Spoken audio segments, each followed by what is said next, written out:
Chronicle this morning, stay away from our land. So Konglo royal family wants Okujeto's oral team. Intertech, iconic enterprise petitions police to probe demolition of buildings. Mahama vows to restore peace in Boko. And police conduct scientific probe into the death of NDC woman. The news center, lots of stories. Government face off over ECG privatization. This story is going to get bigger as the week progresses. Now, armed men in military uniform join land guards to demolish properties at Chado. This is quite a bizarre one with the photos of buildings demolished. Don't replace e-levy with other taxes. Sorry, don't replace e-levy other taxes with new taxes and levies. Dr. Gideon Baku speaking. And there's a very interesting question here. Has President Mahama made a U-turn on anti-LGBTQ law? So there are some comments he made when the religious leaders met him, which seems to suggest a different tone to what was loudly trumpeted before the election. Meanwhile, Ewuku resigns from NLA, leaves behind enviable record. He's photographed on page 10 and front page of the news center. Right, Ghanaian publisher has the story as well. Armed men demolish Intertech property at Che Ato. LGBTQI bill is dead, says Mahama. That's how Ghanaian publisher angles it. Don't introduce new taxes through the back door. This is Dr. Buako warning government. Mahama picks 10 regional ministers, ADP 2025, to advance African economic integration. Let's go to the Daily Analyst. Daily Analyst. Shake up insecurity setup imminent. Mahama drops hint at Boko. Armed thugs demolish property at Chado. Victims call on IGP to intervene. And DCE post North Tongue gets 40 applications. Wow. 40 applications for DC. I'm telling you. Oh, businessman petitions UPSA to sack Agojo over RTI revelation of misconduct. Mahama submits names of regional ministers to parliament. Mahama appoints Justina Nelson as MIIF acting CEO. Yeah, that's MIF. Yes, to that story. And Herald has an interesting angle, but there is more here. Mahama edges closer to probing Ochredako and Oforiata in a Japa deal as he revokes MIF boss's appointment. Napo goes mad at why he didn't bring Ashanti votes. Question Citi FM reporter, did Baumia the Northerner bring the Northern votes? Hey, that's a trending video. So this is Umaru Sanda and Kafui Day were interviewing Napo. This is almost a week and a half ago, but that aspect is trending because he didn't like that question. But well, we don't ask questions people like. So so there are a few more stories there. Security analyst questions Akufo-Addo's military promotions. Nana Atubrakeku sacked as NIB Director General. Charles Kipo appointed new boss. All right, let's do the business and financial times, and I'll take you online. Yes, please. Height treasury bills yield spare banks capital recovery. This is Fitch. Takoradi Port records growth in cargo volume. Fast track special economic zones bill. This is APN. And UBA empowering trade and supporting SMEs for economic growth. Trade. Kumasi City Market Traders Union collaborates with police to secure markets. Let me take you online. CitiNewsroom.com. Nothing should stop you from passing anti-LGBTQ plus bill. Catholic Bishop to Mahama. 3 of them are in cassocks and they are sitting next to the man. They are not joking at all. Other stories. Our stance against privatizing ECG remains unchanged. This is Pooh. We'll focus on that. Raymond Acha says my investigative pieces on Kufuor were not personal. This was an interview with Umaru Sanda Amadu. Don't forget he's a member of the oral team. That's right. OMCs are warning of looming fuel shortages. We heard that in the news this morning. And then a few more headlines. Mahama appoints Justina Nelson as acting CEO of MIF. IMF boss hails Akufo-Addo's economic reforms, COVID fight, and then fire service issues new directive to curb market fires. We'll bring you some highlights of that during the show. Now, if you go to Channel 1 News, Oral Committee hasn't ordered demolition of wall around NDA. This is Raymond Acha speaking. CDD urges firm law enforcement to curb post-election violence. In other stories, Mahama submits 10 regional minister nominees to Parliament for approval. And then we have a feature on the 10. Quite a number of them being party executives of the NDC. Zuma to Africans, be proactive in holding leaders accountable.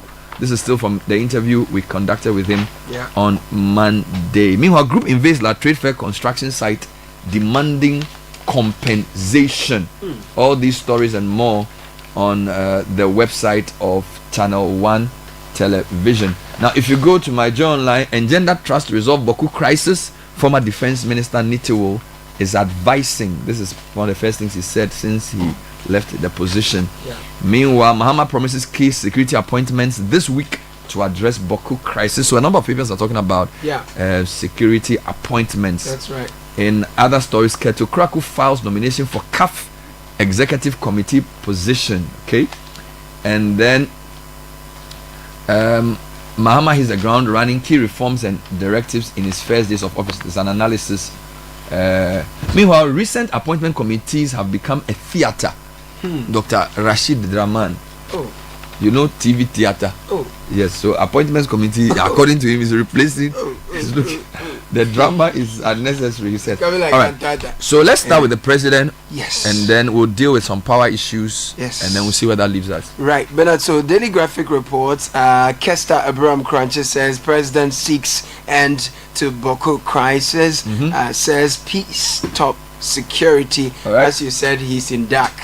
It's wearing shades. So dark shades. President John Dramani Mahama has initiated moves to end the cycle of violence in Boko, pledging to broker lasting peace between the feuding Mamprasi and Kusasi communities, whose members have been embroiled in a protracted dispute over land ownership and chieftaincy rights. President Mahama said restoring peace to Boko was a top priority for his administration. The priority of our government is to bring peace to Boko so that everyone can go about his duties without fear of harassment, the president said. Now, during a visit to the Boko Nabes Palace in Boko, the Upper East region yesterday, President Mahama assured the paramount chief of the Kusau traditional area, Zurang Asigri Abugrago Azoka II, of his commitment to the peace of the area. So a lot of work on. Meanwhile, the Upper East Regional Minister nominee says he will prioritize the Boko conflict and youth unemployment. He was speaking on Eyewitness News yesterday. He is in the person of Akamugri Donatus Atanga. Powerful name. He's outlined his priorities for the region in an interview with Umaru Sanda on Eyewitness News last night. He said he's committed to working collaboratively with stakeholders, including other regional ministers, to promote peace and stability. Now, I'll bring you something else. If you go to my journal online, there's an attribution to Dominic Nitiwo, who's the immediate past Minister for Defense. He has highlighted the critical need to build trust as a foundation for resolving a long-standing conflict. He was speaking on Joy PM Express. He shared his experience from his tenure and urged the government to prioritize confidence-building measures among stakeholders in the region. So that's the first big story. Now, what's the second big story for you? Bernard, government will sponsor reintroduction of LGBTQ bill. This is John Mahama speaking, Daily Graphic, page 18. Gertrude Anker writes that President John Dramani Mahama has called for the reintroduction of the Proper Human Sexual Rights and Ghanaian Family Values Bill as government-sponsored initiative. He observed that the challenges faced by the initial bill, commonly referred to as the Lesbian, Gay, Bisexual, Transgender and Queer LGBTQ bill, which was introduced as a private members bill and emphasized that government backing would enhance its legitimacy and success. Quote, the bill died with the 8th Parliament, but I think we need to have a conversation on that. I think it should not be a private members bill, but government sponsored. He was speaking during a courtesy call on him by a delegation from the Ghana Catholic Bishops Conference in Accra. So the graphic used the Mahama angle. Yes. City News has the Catholic Bishops angle. They've called on the president to reintroduce the bill. You know, once the parliament sort of gets dissolved, bills sort of die a natural death. Now, he's called on the government to reintroduce the bill, which you just made reference to. In a meeting yesterday, the president proposed that a government-sponsored bill would be more effective than the current private members bill, as it would allow for better consultation and national consensus. You know, now the Most Reverend Matthew Jemfi, who's the president of the Catholic Bishops Conference, said the government should not hesitate in passing the bill. Let me quote him. What we want is that it is made into a law. That does not mean that it cannot be taught in schools if it is made into a law. Many of our laws are taught in schools through civic education and other things. You know, the president wanted to talk about. We should do education. No, in fact, there's a front page story on the news center edited by Elvis Daku. And it's a sort of an editorial kind of thing by Selon Bobiji. Bobiji. And it's asking, has President Mahama made a U-turn on anti-LGBTQ law? Now, so basically they're quoting the same event, and then they're basically saying, speaking at a meeting, President Mahama stated, I think more than even this family values bill is us agreeing on a curriculum that inculcates these values into our children as they are growing up, so that we don't need to legislate it.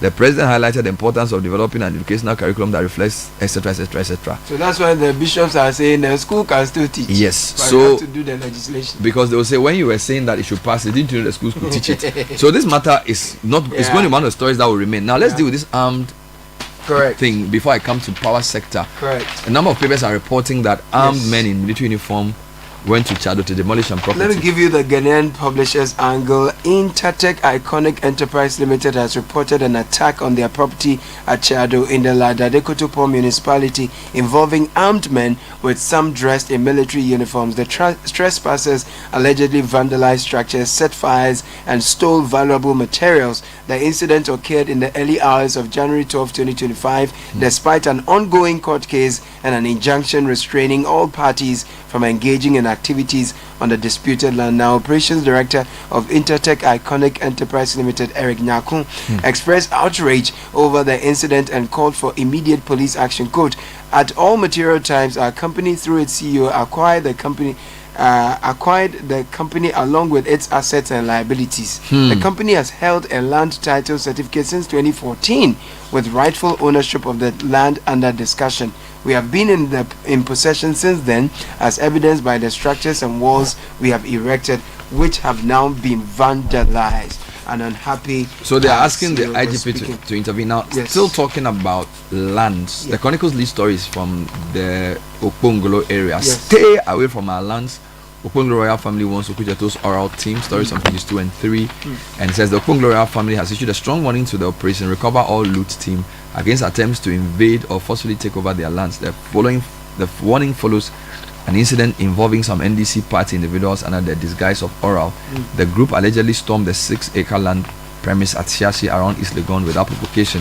According to the regent of Okpongolo, Niso Ako Odoi, the land was acquired by the colonial government and later returned to the family after the Supreme Court affirmed their ownership in 2019. And he said the land had since belonged to a private developer, IOP group of companies for redevelopment into a commercial area featuring a lorry terminal and shops. And he basically expressed concern over the invasion by some people, emphasizing that the land does not belong to the state. So he warned all persons to stay off the land, citing family documents proving ownership. Okay. Can you take me to some power related stories? Yes, Bernard, there's a feature on page 7 of BNFT actually. Privatization or private participation in ECG. Good question. Considerations. Okay, who wrote it? This is written by someone from AB and David by name Ferdinand D. Adaji. Okay. And he says that there are many challenges facing us as a country. It goes to privatization or private participation and the models consideration. So privatization as a tool to get private sector parties involved in public service delivery involves a number of different models that must be carefully thought through based on the specific problems identified and the role private sectors must perform in order to overcome such problems. So privatization in a strict sense involves the transfer of ownership, control and management of a state-owned enterprise or entity to a private sector party. So he's trying to distinguish the two. Okay. Yes. Now this was happening. The News Center's front page story is that the government and POO face off over ECG privatization. And they basically said, so government has proposed framework for ECG privatization. POO have reiterated their strong opposition. There are concerns about political control and rising costs. There's a call for stakeholder engagement, and there's also an analysis on learning from past experiences. Then the story then goes on to address the key challenges facing ECG and then highlights POO's proposed solutions. I think it's a must read. The way he's done the story, it covers everything. So then the other issue has to do with fuel. So whilst actually before that, there's another story on Bui and VRA, right? Yes, so government hints at plans to merge VRA Bui Power This is Authority. Chronicle. This is Chronicle page 7.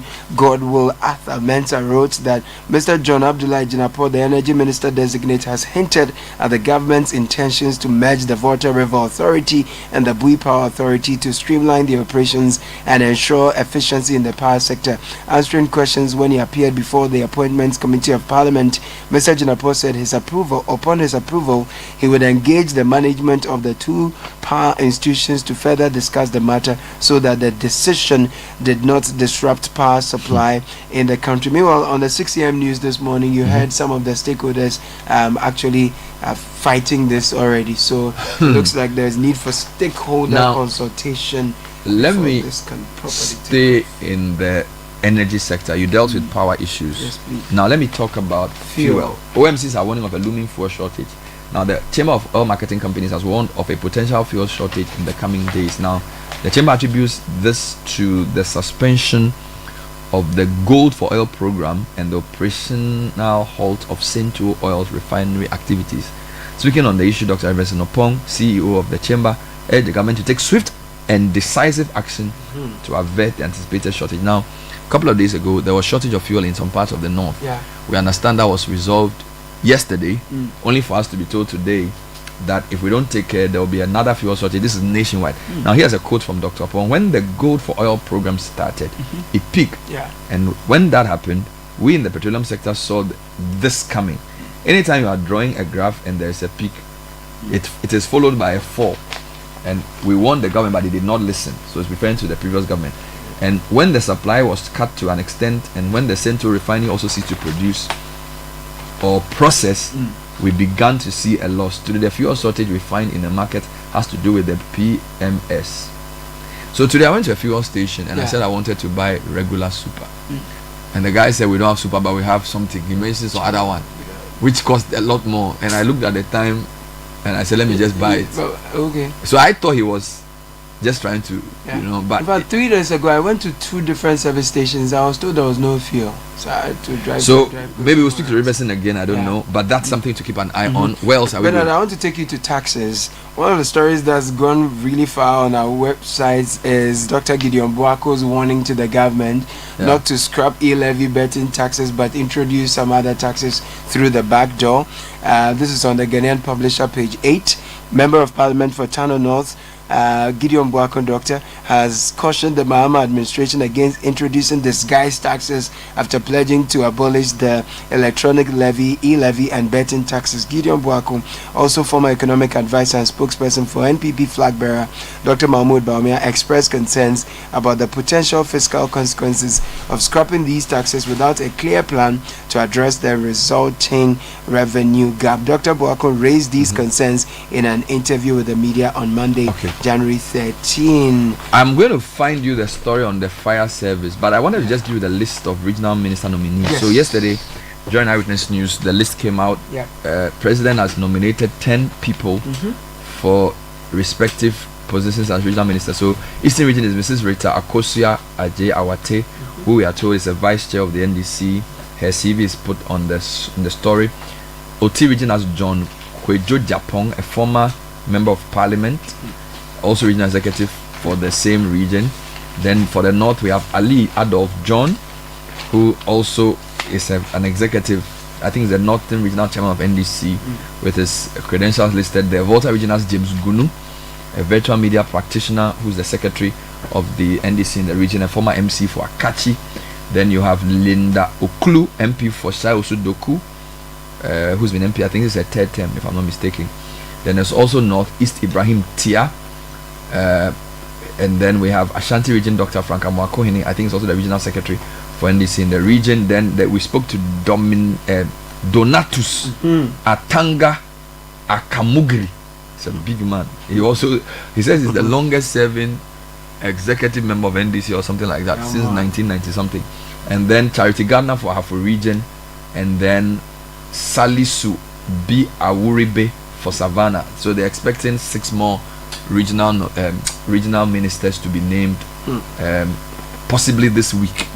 All right. And we are told that the president is facing selection headache Why? Because there are piles of CVs flooding his office. Really? In the Volta region alone, the jostling is crazy. So we are told that at least 279 individuals have applied for 18 MMDC vacancies as of the close of last Monday. Hey. Daily Graphic is authoritatively informed. Mass jostling has come less than a week after the President Mahama revoked appointments of 261 MMDCs who served in the previous government across the country upon his inauguration. So a lot of lobbying, we are told. For instance, while a group, the Nzema Youth Parliament, has appealed to President Mahama to appoint a native of Nzema as the new CEO of the Ghana National Gas Company located in the area, the youth of Akachi North are also urging the appointment of their Member of Parliament, Peter Nochukotoy, to head the Ministry of Education. So influential people, groups, chiefs, and all individuals, youth groups are all jostling for their natives to be. Let me give you a final one. Ghana Fire Services Unit Directive to curb market fires. That's on citynewsroom.com. And then sad story, Teddy Osei of Osibisa fame. He was the leader of the renowned music group. He's a saxophonist, founding member of the iconic Afro rock band Osibisa, passed away at the age of 88. And then such a great guy. Yeah. So may his soul rest in peace. Thank you, Caleb. Thank you, Bernard. City Business News coming up shortly.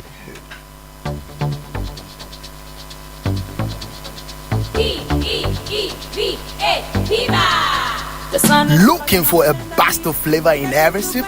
Discover the refreshing taste of Piva beverages. Enjoy the classic Piva Cola flavor, perfect fit anytime. How about a fruity adventure? Try our delightful Piva orange fruit drink packed with recognized citrus flavor. Craving something exotic? Our Piva cocktail fruit drink brings the tropics to you. For a sweet and juicy treat, grab our grapefruit drink and don't miss out on the refreshing Piva tangerine fruit drink, bursting with tangerine flavor. Piva Cola, Piva Orange, Piva Cocktail, Piva Grape, Piva Tangy. Grab yours today. Available now at your local store. Call us on 055-00-322-31. Piva, a taste you love. This advert is FDA approved. P for Piva. Oh, jump on now. Go, the go. Ah, go me. At what time will you come back where I don't hear the sound of your car? Why you buy new car? No, I don't change my car. It be the same, right? It be the fuel where I change. Way one shouts it. Ever since I started using the all-new Excellium Premium Fuel, fortified with 3-in-1 action. Oh, Joe, now my car they run like electric car. No, it's so. This is the type of fuel where they want to. Cause now engine they cost. Where they want for way if I buy it, it go protect my engine. And with the small way I buy, I go drive, sir. Absolutely. It's like strapping a turbocharger to your engine and giving it a protector. And what they bust my mind self be the 3-in-1 action, no. Excellium they prevent up to 99% of deposit. It be anti-wear, some be anti-corrosion. Won't pay when I open there. Hey, so where can I find this magical fuel? Just head over to any Total Energy service station and your car will thank you. Hey, then make a finish my go be fast, then rush go Total Energies. My friend, but why your hand my go be inside? I give you info. Make a feel the go be too small. Go, the go. Excellium is designed to protect your car engine, decrease fuel consumption, and lower CO2 emissions. Don't say fuel, say Excellium. Choose Excellium, choose quality. Let's go. My buddy, when you wake up in the morning and you know the money calling, oh you go work, but you know it's out in your side. If I believe with us, if I hold my hand and believe, oh. Cause you know side be your side. And when you dream, no say I live for you. And when you hustle every day, many wanna go. Anything you do. I live for you. Many want. If I believe I live your side, fidelity. If I believe with us, fidelity. If I know I lay your side, fidelity. This is the Citi Breakfast Show, the city's biggest conversation. City Business News next with Nash Caesar. Good morning. Good morning, Bernard. Hello and welcome to the breakfast edition of the City Business News, proudly brought to you by MTN Goil and EcoBank. I'm Nashika Caesar. Coming up, independent power generators assures of stable power supply despite a $1.8 billion debt owed them by the government. Also coming up, Ghanaians to pay less for petroleum products in the coming weeks as Chamber of Petroleum Consumers COPEC project a 3% decline. And later, energy sector players urge government to speed up the search for a strategic partner to revive operations of the Tema oil refinery.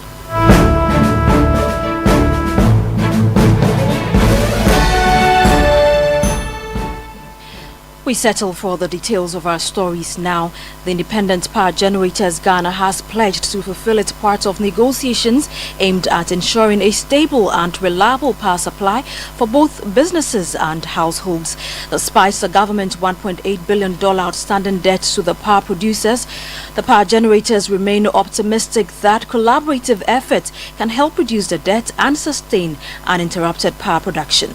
Speaking in an interview with Citi Business News, the Chief Executive Officer of the Independent Power Generators Ghana, Dr. Eliklim Apetogo, stressed that the swift response of the new administration to address challenges in the energy sector must be firmly grounded in strategic action and effective collaboration. At our last count, that is as at 31st December 2024, our debt or arrears is standing at $1.8 billion US. But if government is able to conclude the negotiations that we have started with the former government, this should reduce the debt position significantly to about $1 billion. So it's one of the issues that we have discussed with His Excellency the President. When they look at the report or the options that were considered during these negotiation processes, and they buy into it and we sign off, the debt position will significantly reduce. I can say that from the interaction that we have with His Excellency the President, he is so much willing to collaborate with us, and I do not expect a situation whereby we'll be up in arms with government over payment issues if we work together. And this is how we cooperate with the private sector, and the President has demonstrated that in his comments in the discussion we had with him. That was the Chief Executive Officer of the Independent Power Generators Ghana, Dr. Eliklim Apetogo, speaking there. Now, the Chamber of Petroleum Consumers is projecting a 3% decline in petrol prices and a 1% decline in diesel prices at the pumps from the second pricing window of January. However, this forecast largely depends on the performance of the city. City Business News' Daniel Odrumensa has more. Fuel prices saw a slight increase during the first pricing window of January 2025, with industry players such as state-owned Goil and Total adjusting their prices upward. For Goil, petrol, which was priced at 14 cedis 75 pesos per litre in the second pricing window of December 2024, was increased to 14 cedis 99 pesos. Diesel also saw a price hike, moving from 15 cedis 45 pesos per litre to 15 cedis 60 pesos per litre. With the second pricing window for January approaching, energy stakeholders are anticipating a reversal of these increases. Executive Secretary of the Chamber of Petroleum Consumers COPEC, Duncan Amwa, believes that oil marketing companies will closely monitor the performance of the cedi to determine their pricing strategy for the upcoming window.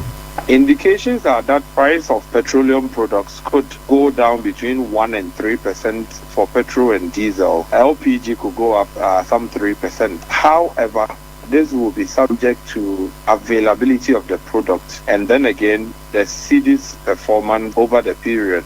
Some markets are quoting an upward inclination for the cedi, whilst for others there's still a depreciation, and so the cedi will come to play a role, but the international market benchmarks are indicating or pointing to a reduction.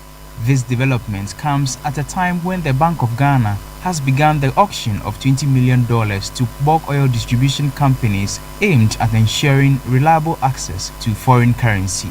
This move is expected to strengthen their ability to import refined petroleum products, mitigating supply disruptions and promoting price stability for consumers.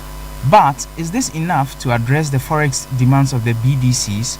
Dankanamwa shares his insights on the matter. What you require currently is between 400 to 500 million USD. The market is paying for imports for petroleum products. You cannot have a situation where the Bank of Ghana throws in just a bit, some 50 to 100 million, and expect that that will be enough to drive down the city's rate of appreciation or depreciation. And so there must be a more sustainable program.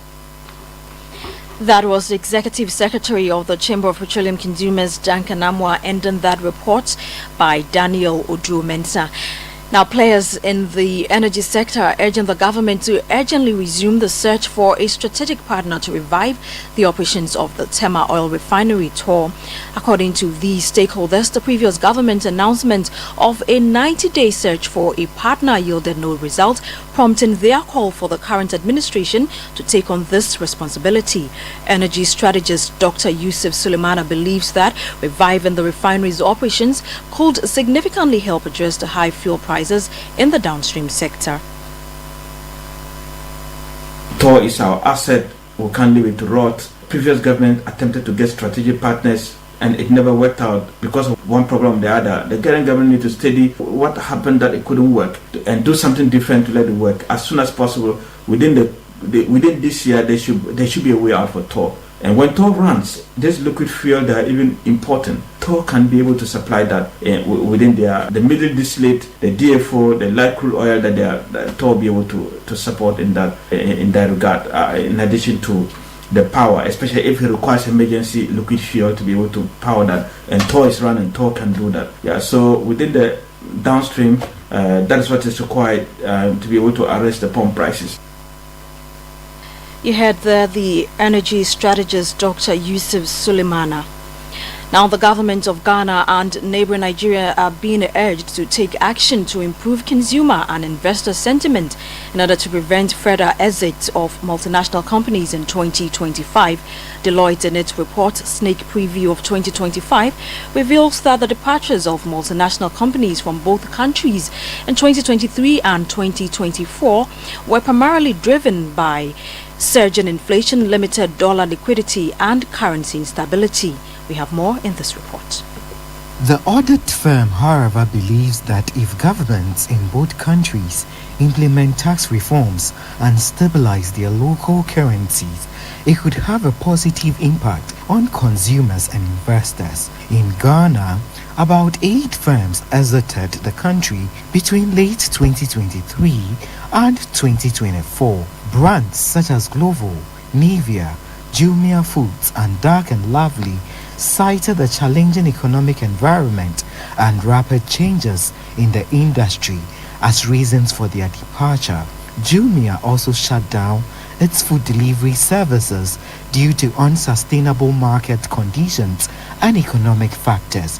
To remain competitive, Deloitte predicts that many companies will adopt strategies such as the reduction of the sizes of their products, offering them in smaller quantities to align with consumers' strained budgets. The report further notes that businesses will adapt by offering affordable alternatives and embracing cost-cutting measures to sustain operations and meet consumer demands.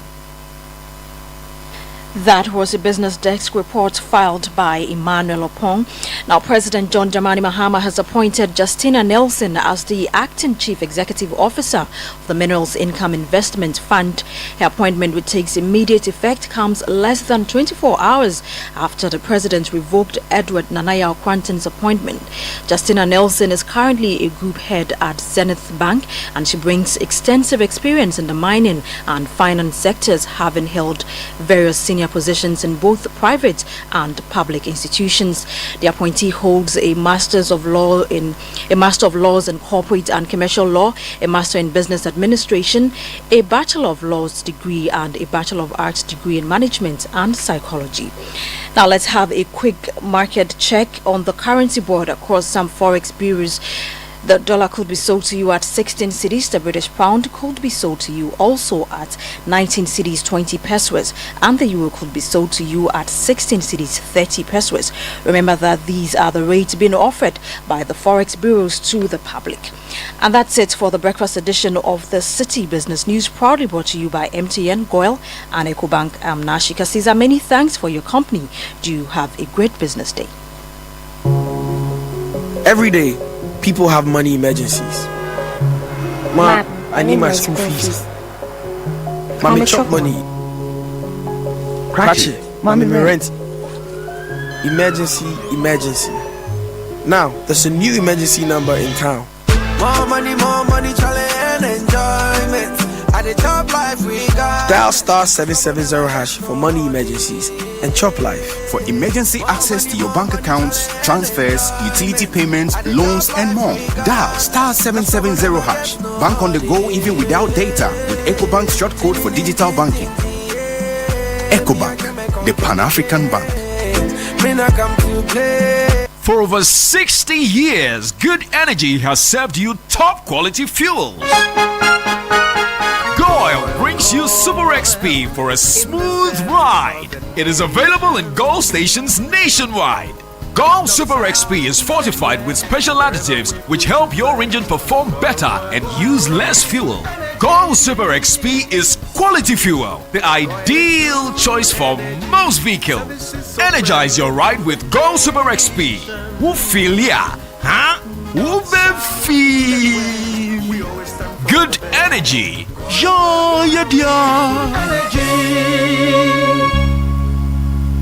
The other day, I visited Kweku at his spunky new office to congratulate him on opening his business. And man, was I impressed. The business is just moving quick. The sales, customers, everything is just working seamlessly. The secret? He said, it's MTN Business Broadband. In this fast-paced environment, we need fast and reliable internet to support all business types. No laggy online meetings, great download and upload speeds, impeccable business management systems, all inclusive. I mean, you can have it all. Shout! I signed on immediately. To enable your business stay ahead and stay connected, make sure you're signed on to the best internet made just for businesses. MTN Business Broadband. Sign up today on broadband.mtn.com.gh and manage your account on my MTN app. Call 0244 308 111 for more information. We are good together everywhere you go.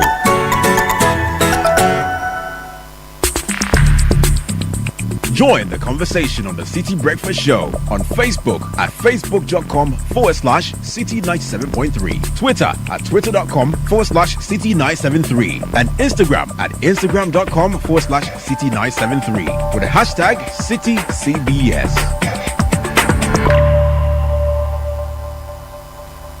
This is the Citi Breakfast Show, the city's biggest conversation.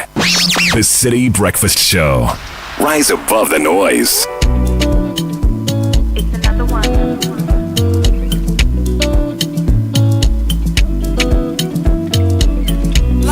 7 just gone by. City Business News. Nashika Caesar was brought to you by Goil, EcoBank, and MTN. Good Energy brings you Goil Super XP, ideal choice for most vehicles. Just go fuel up your vehicle and enjoy a smooth ride with all the benefits. Goil Super XP is quality, gives you the correct choice when buying regular fuel, fortified with special additive that gives longevity to your engine, makes your engine perform to the max using minimal fuel, and it is suitable for most vehicles. So look out for Goil fuel stations while you drive. Sign up and go fuel up. Go Good Energy and your idea. EcoBank says do not get scammed this season and beyond. There are scammers all out there who are asking for passwords, pins, card information, CVV, OTP, and other personal details. All they want to do is to steal your money, so be vigilant. In fact, extra vigilant.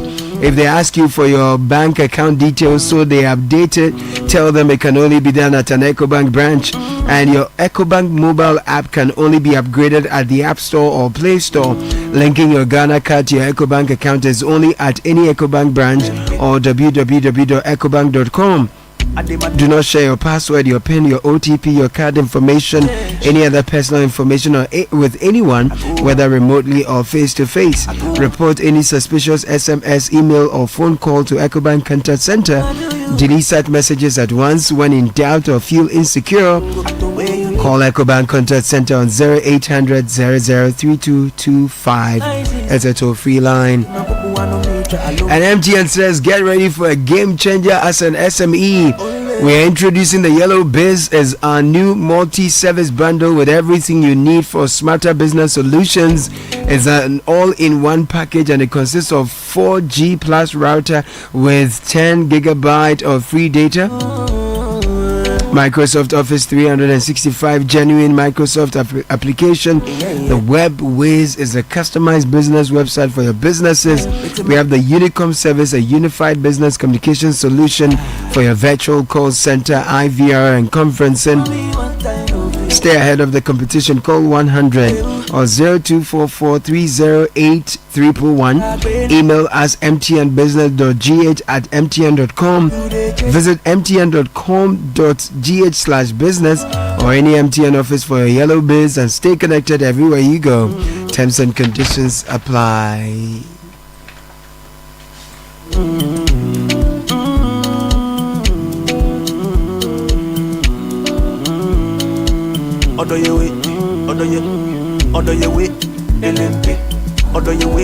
Let's get into kickoff now.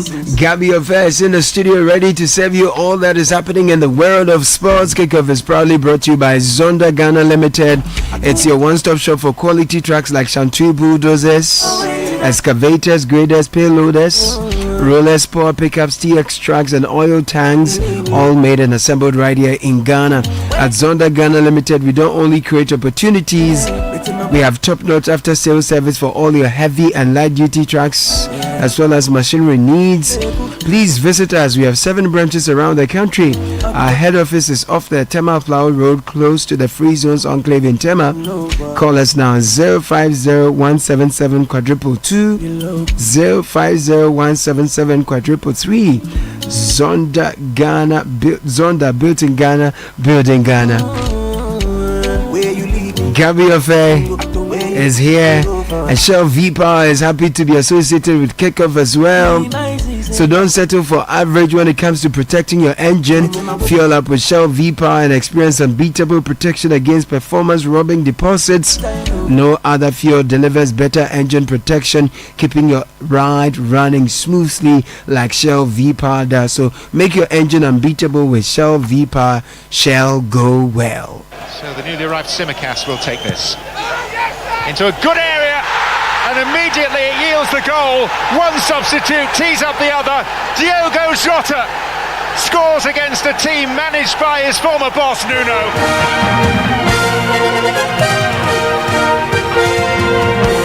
And Gabby Affair is in the studio. Man, what's up? How are you doing? Yeah, I think some respite for the followers of the Black Queens. Yes, is that they have a new coach ahead of the Alcon kicking off in July. Right. And so we have Nara a coach. Abdul is gone. Yeah, Nara is with the Copper Queens. Oh, right. Zambia. Yes, that's Zambia. Interesting. So who's coming in? So this is a Swedish Kim Jogrekren. Kim Jogrekren. Yes, Jogrekren. Okay, Jogrekren as well.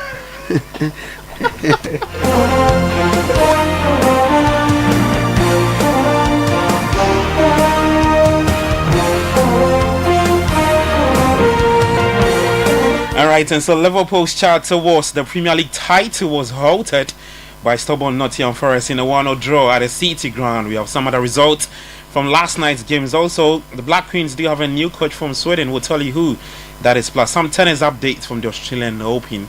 I am Gabby Affair, thanks to Zonda GH and Shell V-Power. Now let's start with some news from Ghana's under-20. Now yesterday, some members of the 2009 Black Satellite squad have rejected payments on their matured investment for winning the World Cup back in Egypt. Now all 21 members of the playing body were invited by the SAS Finance Group through the Ghana Football Association to receive their matured investment, which was done 15 years ago. The investments of 10,000 Ghana cedis yielded 60,000 Ghana cedis interest after 15 years, resulting in each player being entitled to 70,000 Ghana cedis. By reacting to that, former Black Stars goalkeeper Daniel J, who was part of that team, confirmed the amount to City Sports and shared more insight to that.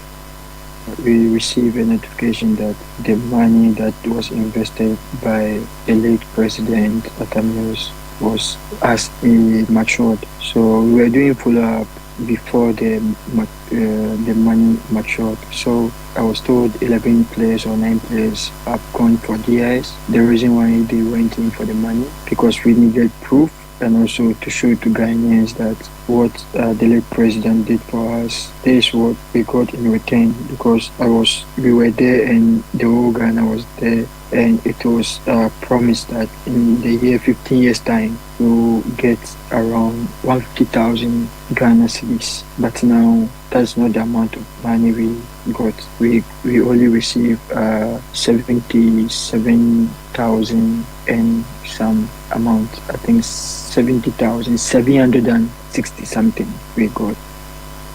Alright, so that's former Black Stars goalkeeper Daniel J confirming the expected amount of 150,000 Ghana cedis was not met, but rather an amount of a little over 70,000 Ghana cedis was rather credited to their accounts. Interesting times ahead. Now, the race to appoint Ghana's next sports minister has sparked discussions, with several notable names surfacing as potential candidates. And in recent weeks, these individuals have actually been at the center of a public debate as stakeholders speculate on who will take up the crucial role. Well, some sports stakeholders voiced out their expectations for the incoming sports minister. One of the things they're looking out for is accountability, transparency, and equal attention to all sectors of sports. You have to pay attention. It's not about football.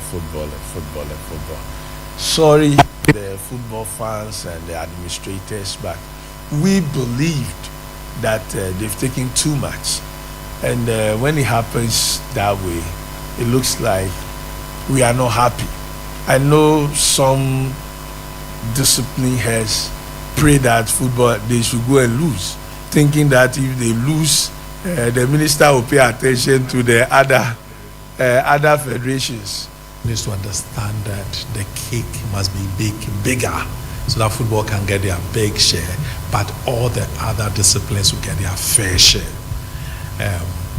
And so you need that 360 kind of view, somebody who understands what happens in the various disciplines, who has a solid network and appreciation of the key actors and the role players. I would also go for someone who is committed to merit. All right, so first off, you heard from the Ghana Boxing Authority President Ibrahim Kote Nikwe, and then the first Vice President for the Ghana Olympic Committee, Maoko Afajinu, speaking there. Well, speaking of paying attention to other disciplines, Ghana's baseball team, the Golden Palms, arrived in Ghana last night following their success. It was in the afternoon rather, and following their success in South Africa, defending the title in the African Youth Championship title. And they were met by the Ghana Olympic President Ben Nunu Mensah, who addressed the team after arriving at the Kotoka International Airport. On behalf of every sports person in Ghana, and of course the Ghana Olympic Committee, I want to say congratulations to you. It wasn't something that everybody in Ghana believe or knows about this sports. And what I'm sure this is going to do for Mara Ghana is good for the sports. It's going to give you the kind of exposure and the visibility that you need. You guys are doing so well. I've come to see a few games at the Laboni secondary school pitch, and I'm so impressed. You could be as good as any team in Japan, but all we need is to maybe put a little bit of focus and emphasis on these so-called least finance sports. All right, so that's the president of the Ghana Olympic Committee, Ben Nunu Mensah, speaking to Ghana's baseball team, the Golden Palms, after that success in South Africa for the African Youth Championship title. While in women's football, Swedish coach Kim Jokikren has been appointed as the head coach of Ghana's Black Queens. His appointment follows the departure of Nora Hutler, who left the role after failing to agree on a contract renewal in late 2024. All right. Well, for the Confederation of African Football, they've confirmed the postponement of the Chan tournament, which was scheduled to take place from February 1 to February 28, 2025, and now which will begin in August 2025. And according to CAF, they postponed that tournament because of some infrastructural deficit from the countries that will be hosting the tournament, and also some issues with the participating team and the qualification criterion, so they will need ample time to work on all of that.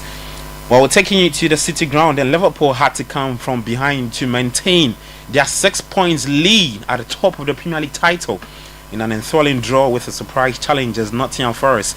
That game ended 1-1. Chris Wood took the lead for Forest. He gave Forest the lead, and Diogo Jota equalized for Liverpool. Here is Liverpool boss Annie Slot.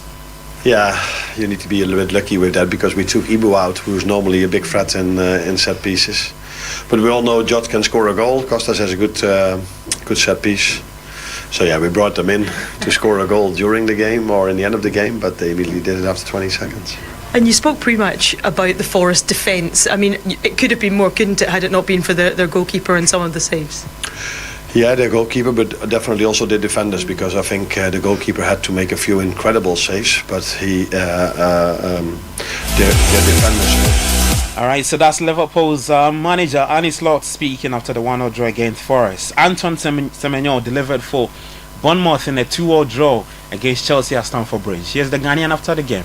Ryan Christie got the ball, and where I was positioned is where I'm familiar with getting the ball, shift and shoot. So I knew what I was going to do as soon as I got the ball, and execution was right and went in the net. So happy with that finish, but also frustrated as well. Felt like we should have got 3 points.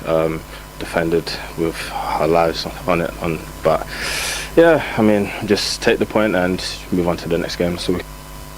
All right, so that's Ghana's Antoine Semenyo. He started against Chelsea for his team Bournemouth in that 2-0 draw at Stamford Bridge. At the Brentford Community Stadium, City's hopes of winning a fifth successive Premier League title suffered another blow as it threw away a 2-goal lead to draw at Brentford. Here's what Pep Guardiola thinks of the performance. No, it's not the frustration. That's where he is, so we were close, but the game was, they had chances. We didn't take the right decision when we couldn't run, because for the way they play, you can run. When you play man marking and you are able to make a build up and win the ball, you can run, and after our decision was not the best that would be, but at the end they put a lot of players in the box. 2-0 was there, and after between the 2-1 and 2 was really good. We control it, we dropped them, accelerate the game. We should do it, what we have done before the 2-1, and after they put out. Alright, so that's Manchester City's boss Pep Guardiola speaking there. Now Graham Potter picked up his first 3 points after beating Fulham by 3-2 at the London Stadium. Later today, the fun continues. Everton take on Aston Villa. Leicester City up against Crystal Palace. Newcastle United will take on Wolves. Arsenal and Tottenham Hotspur face off at the Emirates at 8 p.m. You have live radio commentary for you later tonight, plus updates from the other venues. Well, Arsenal forward Gabi Jesus will have an operation on his left knee after sustaining an anterior cruciate ligament injury. Wrapping up with tennis, and 4-time Grand Slam winner Carlos Alcaraz is through to the third round of the Australian Open after beating Japan's Nishioka 6-0, 6-1, 6-4. And for the women's singles, former Australian Open champion Naomi Osaka also beat 20th seed Karolina Muchova 6-1, 6-1, 6-3. There's more tennis news later at 5 p.m. and that's all for today. For more, you can head to City Sports Online. That's coming on X at City Sports GH. Many thanks to Zonda GH and Shell V Power for doing this with us. I am Gabby Ofair. Be back later. Enjoy the rest of your day. Do take care of yourself, and bye bye. Guys, Charlie, you know that mining contract I've been chasing for years? I just got awarded the deal. But the issue is where to get the right and quality heavy-duty trucks to execute this job here in Ghana. Relax, my guy. Remember my recent construction deal at Pokwase? Zonda sorted me out. Zonda? What? Who is that? Zonda Tech Ghana Limited is your one-stop shop for machinery, heavy and light-duty trucks, and pickups. They have the Shantui bulldozers, graders, payloaders, rollers, poor pickups, 4 land light trucks, TX trucks, and oil tanks. Made and assembled right here in Ghana with top-notch after-sales service and standard prices. Made in Ghana. This is amazing. You haven't seen my Zonda Power pickup, which I take to the office. Strong, durable, and tough on our roads. Hey, that's from Zonda too? Absolutely. Zonda is the right place for you, my guy. Oh, now I am sorted with Zonda. Zonda Tech Ghana Limited, your solution for heavy and light-duty trucks. Located at Tema, off the Flower Road. Call 0501-772-222 or 0501-773-333. Zonda, built in Ghana, building Ghana. In a world where only the best survives, you need a fuel that can match your drive. A fuel with unparalleled protection for your engine, superior efficiency, and unrivaled performance. A fuel so unbeatable, when you get behind the wheel, you'll focus on what really matters. The journey ahead. That fuel is Shell V-Power, because no other fuel gives your engine better protection, better efficiency, and better performance. Be unbeatable. Drive unbeatable. Shell V-Power. Shell, go well.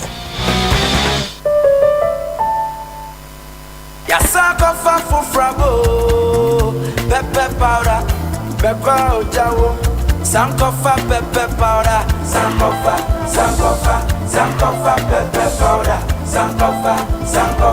sankofa pepper powder. Etiengawo, kopeta niya potoyowa, sankofa got you coming. Go for sankofa pepper powder. Sankofa pepper powder. Abuna abonje krakra. Sankofa pepper powder. Red and hot, very natural. Sankofa pepper powder. Chichinga and Nambia. Sankofa pepper powder. Noodles, Ghana jollo. Sankofa pepper powder. SCC anete. Sankofa pepper powder. Sankofa pepper powder. Sankofa pepper powder. Sankofa pepper powder.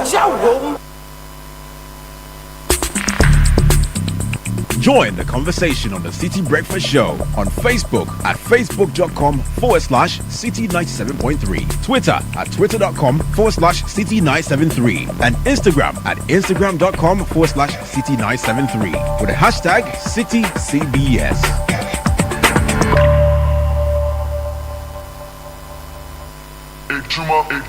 This ad is not about how convenient or easy to use the Affinity app is, or not having to worry about monthly or transaction fees. Yes, banking without fees. This ad is about Affinity providing the necessary services to help grow your business. Because banking doesn't have to be an inconvenience. With Affinity, you're in. To get the app, dial *229# or go to affinityghana.com. It's time for Belmont flavored milk. It's Belmont time. Each and every day. It tastes so good. It tastes so good. I love my Belmont. Great for each moment. Great for each moment. Any time of day. It's so delicious. So delicious. Belmont flavored milk. Belmont. Belmont. I love my Belmont. So delicious.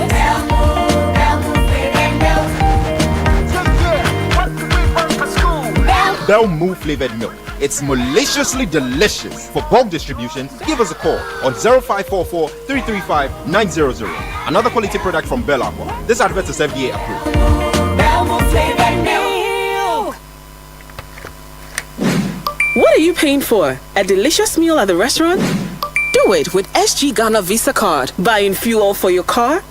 Do it with SG Ghana Visa Card. Shopping online or at the mall or your favorite supermarket? Do it with SG Ghana Visa Card. When you need to pay, do it with SG Ghana Visa Card. With a large network of merchants and payment points, the SG Ghana Visa Card is your secure and convenient way to get things done in Ghana. You can also use the SG Ghana Visa Card for secure online purchases. Make your life easy and use your SG Ghana Visa Card today. To find out more, call 0302-214-314. That's 0302-214-314. Société Générale Ghana. The future is you.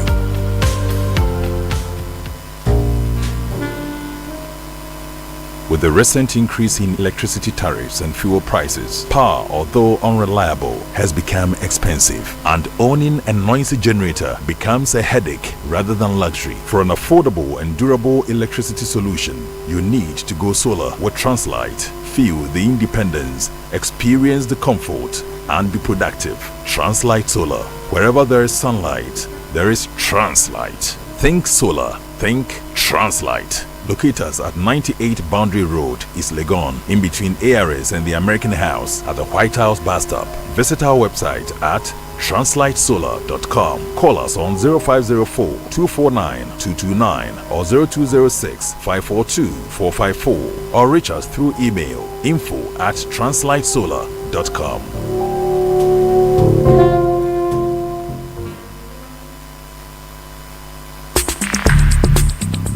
Join the conversation on the Citi Breakfast Show on Facebook at facebook.com/Citi97.3, Twitter at twitter.com/Citi973, and Instagram at instagram.com/Citi973 with the hashtag CitiCBS.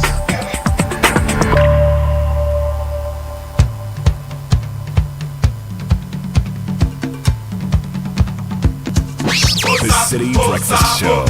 Rise above the noise. As night fades up, faded by the sun, 10,000 men stand high on the hill. Allow silence as the earth is still.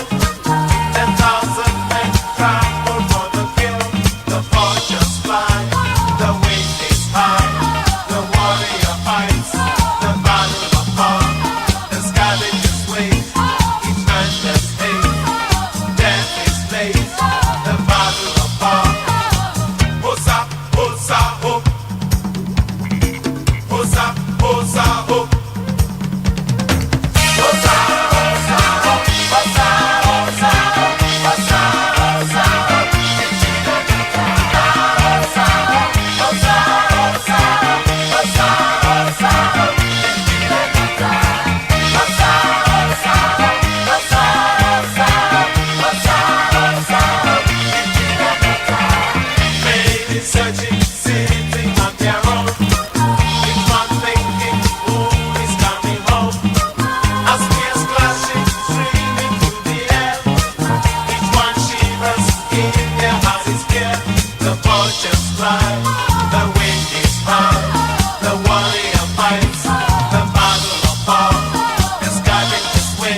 Remembering the legend Teddy Osei of Osibisa, renowned Ghanaian musician and saxophonist, founding member of the great Osibisa band, who died on the morning of 14th January 2025. And he was part of the group with his brother and a whole bunch of talented Africans.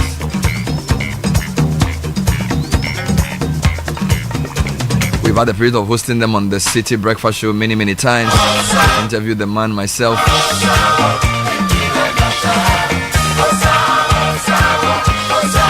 With Mactonto, Sola Mafio, and the great Kiki Jan. At 8 o'clock, we bring you tech and social media trends. And then we will see where that leaves us. Don't forget, Effective Living series continues today. So that's at 9 o'clock. What do we have today on Effective Living series? We're talking to Joe Jackson on how to improve our personal finance. Okay. So a conversation that you had with him? Useful. Yes. How to improve our personal finance. Common sense things to do. Oh my God. And you know Joe Jackson, cut to the chase, straight to the point. Straight to the point, Joe Jackson. All right, so 7:40 is the time.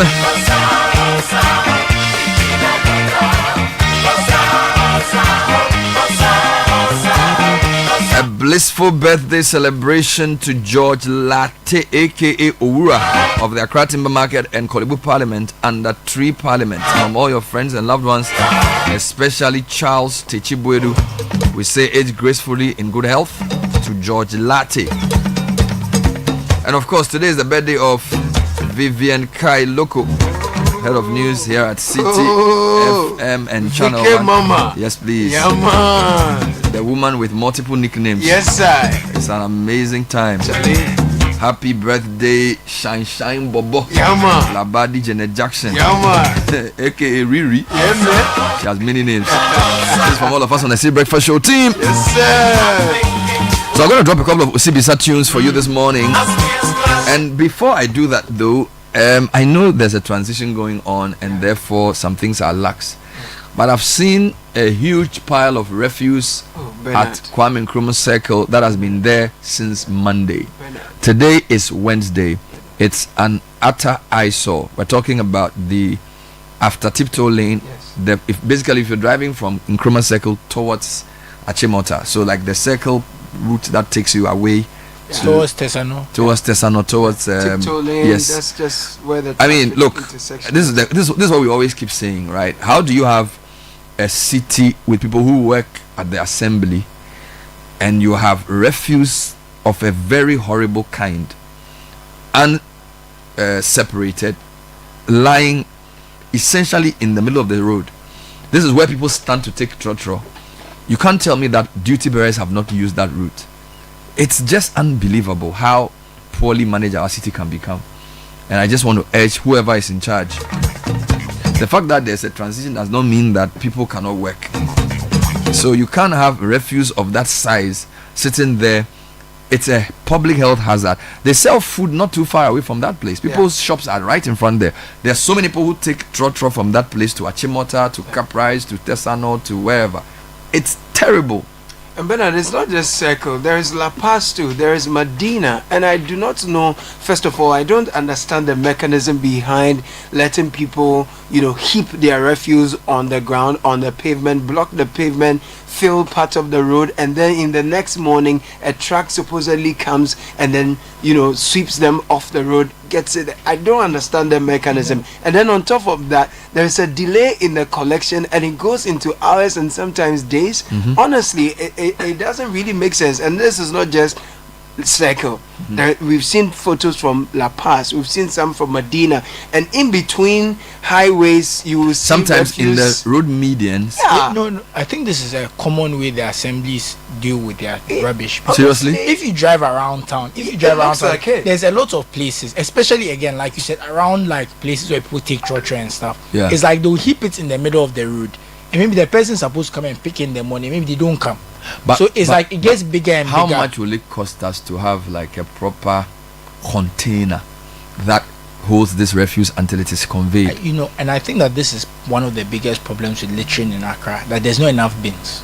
I think that that's one of the problems, because if you're in other more developed cities, you see that every corner of every street there's like a bin. I feel like when you walk in Accra, because when you don't see enough bins. Yeah, because when me and Nathan went for the one of the Stop Galamsey matches, we walked from like Shashi to about where it's like airport. The place where DSTV used to be around there. You walk that whole stretch, it's like there's almost no bins. Actually, the truth is, people also steal the bins. People steal the bins. And go and do what with it? They take it too. But we are talking about large.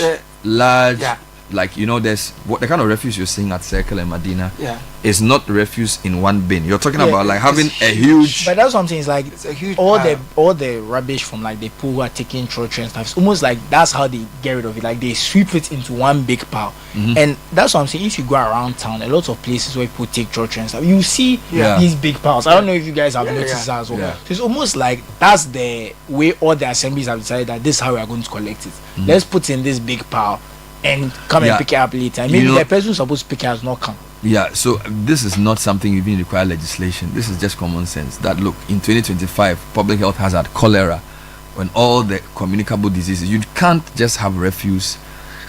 I mean, plastics, human excreta. It's disgusting. It's terrible. We need to do better. Come on, guys. Assemblies. So somebody should not say, well, because MCs have been asked to go home, assemblies will not work, because these are private companies and this was happening before. Collect the refuse. So there are private companies that have been contracted to collect refuse, unless you're telling me that all those contracts come to an end in the transition. Then they were doing it before, so it's not about transition. Well, no, because that's what I'm saying. If you drive around enough, nothing to do with transition. Yeah, nothing to do with transition. Seems to be a very common thing that you see around. Okay.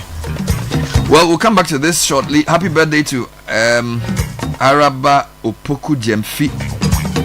You work with MC Ghana. Wishing you a fantastic day from the team, Mrs. Araba. So Hannah Araba Opoku Jemfi. Happy birthday to you.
In the meantime, Happy New Year from all of us at Zenith Bank as we welcome 2025. We extend our heartfelt appreciation for your loyalty and support.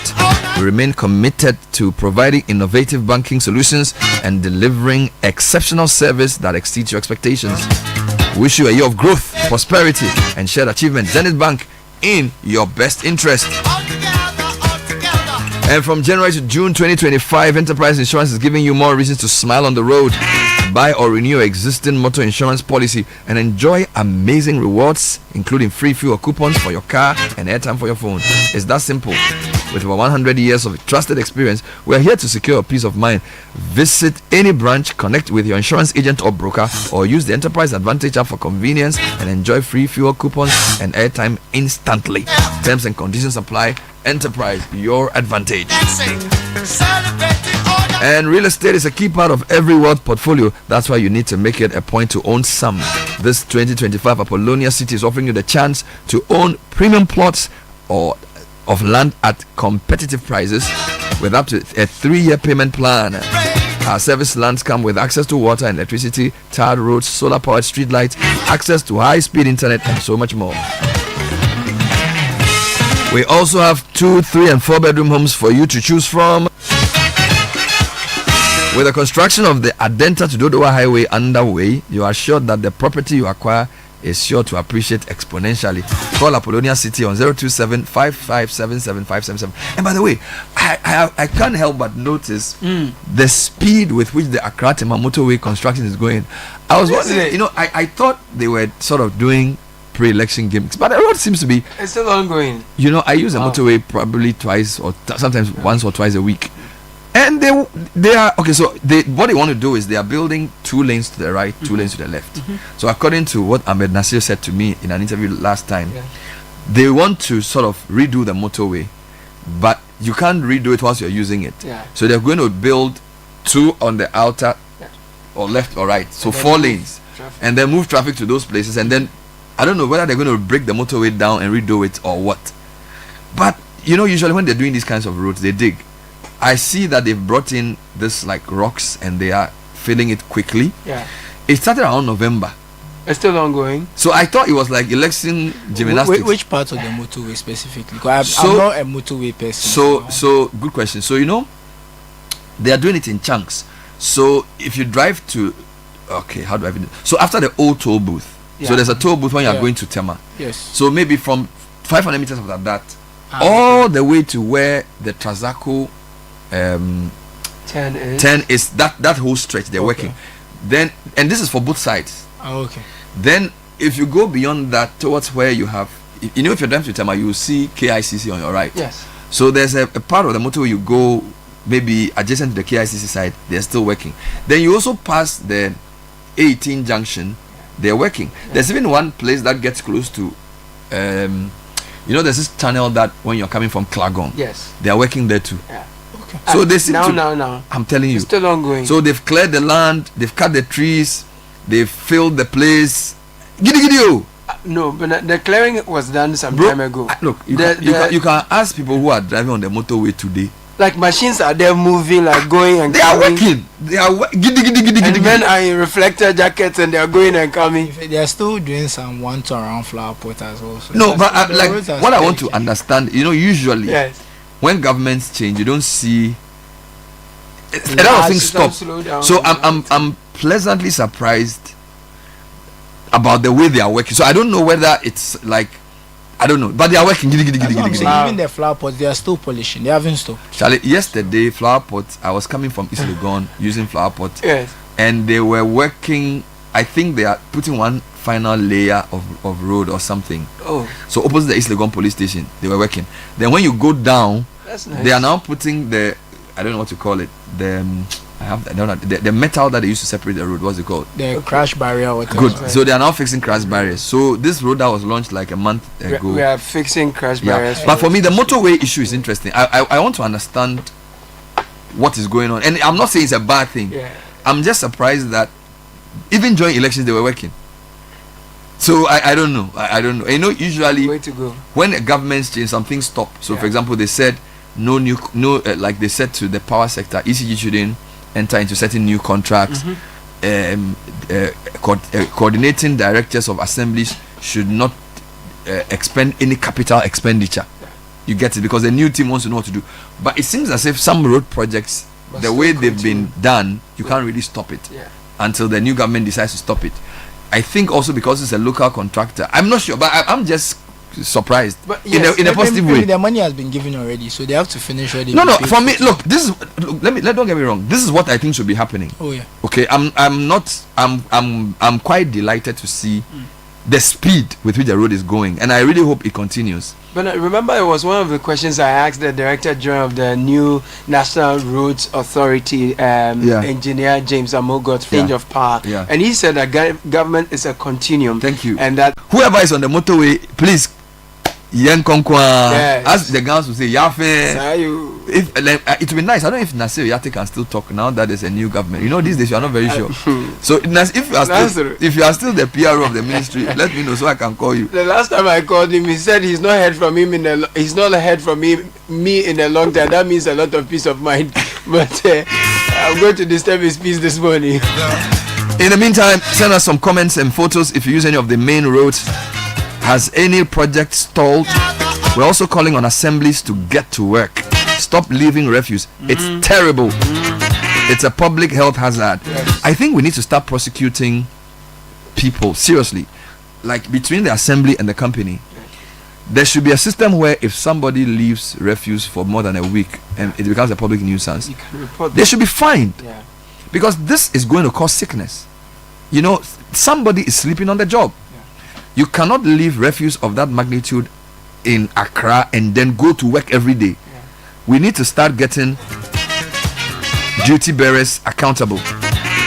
Now let's talk about Affinity. Now, this is an amazing app that makes you get money without monthly fees and transaction fees. So basically, imagine banking where you don't have to keep an eye on those extra charges sneaking in. Now, Affinity is all about giving you the right tools to keep your banking simple and help you grow. Whether you're just starting something new, managing your finances, or just getting through the day-to-day, we are here to make things easier. Now, it's very easy. Dial *229# to get the Affinity app, or go to affinityghana.com for more information. With Affinity, you're not just banking, you're in. Now, why wait to own your dream phone when you can have it now without breaking the bank? With MTN Pick and Pay Later, you can own your perfect smartphone and pay in easy installments over 4 to 6 months. The best part is all phones come with up to 3 gig free data, so you can share your pictures and get all the bigger scoops online for the first 6 months after purchase. So simply dial *170#, choose Pick Device and Pay Later. It's under the loan menu to start the process. Stop by any MTN service center to grab your dream phone and enjoy the ultimate smartphone experience.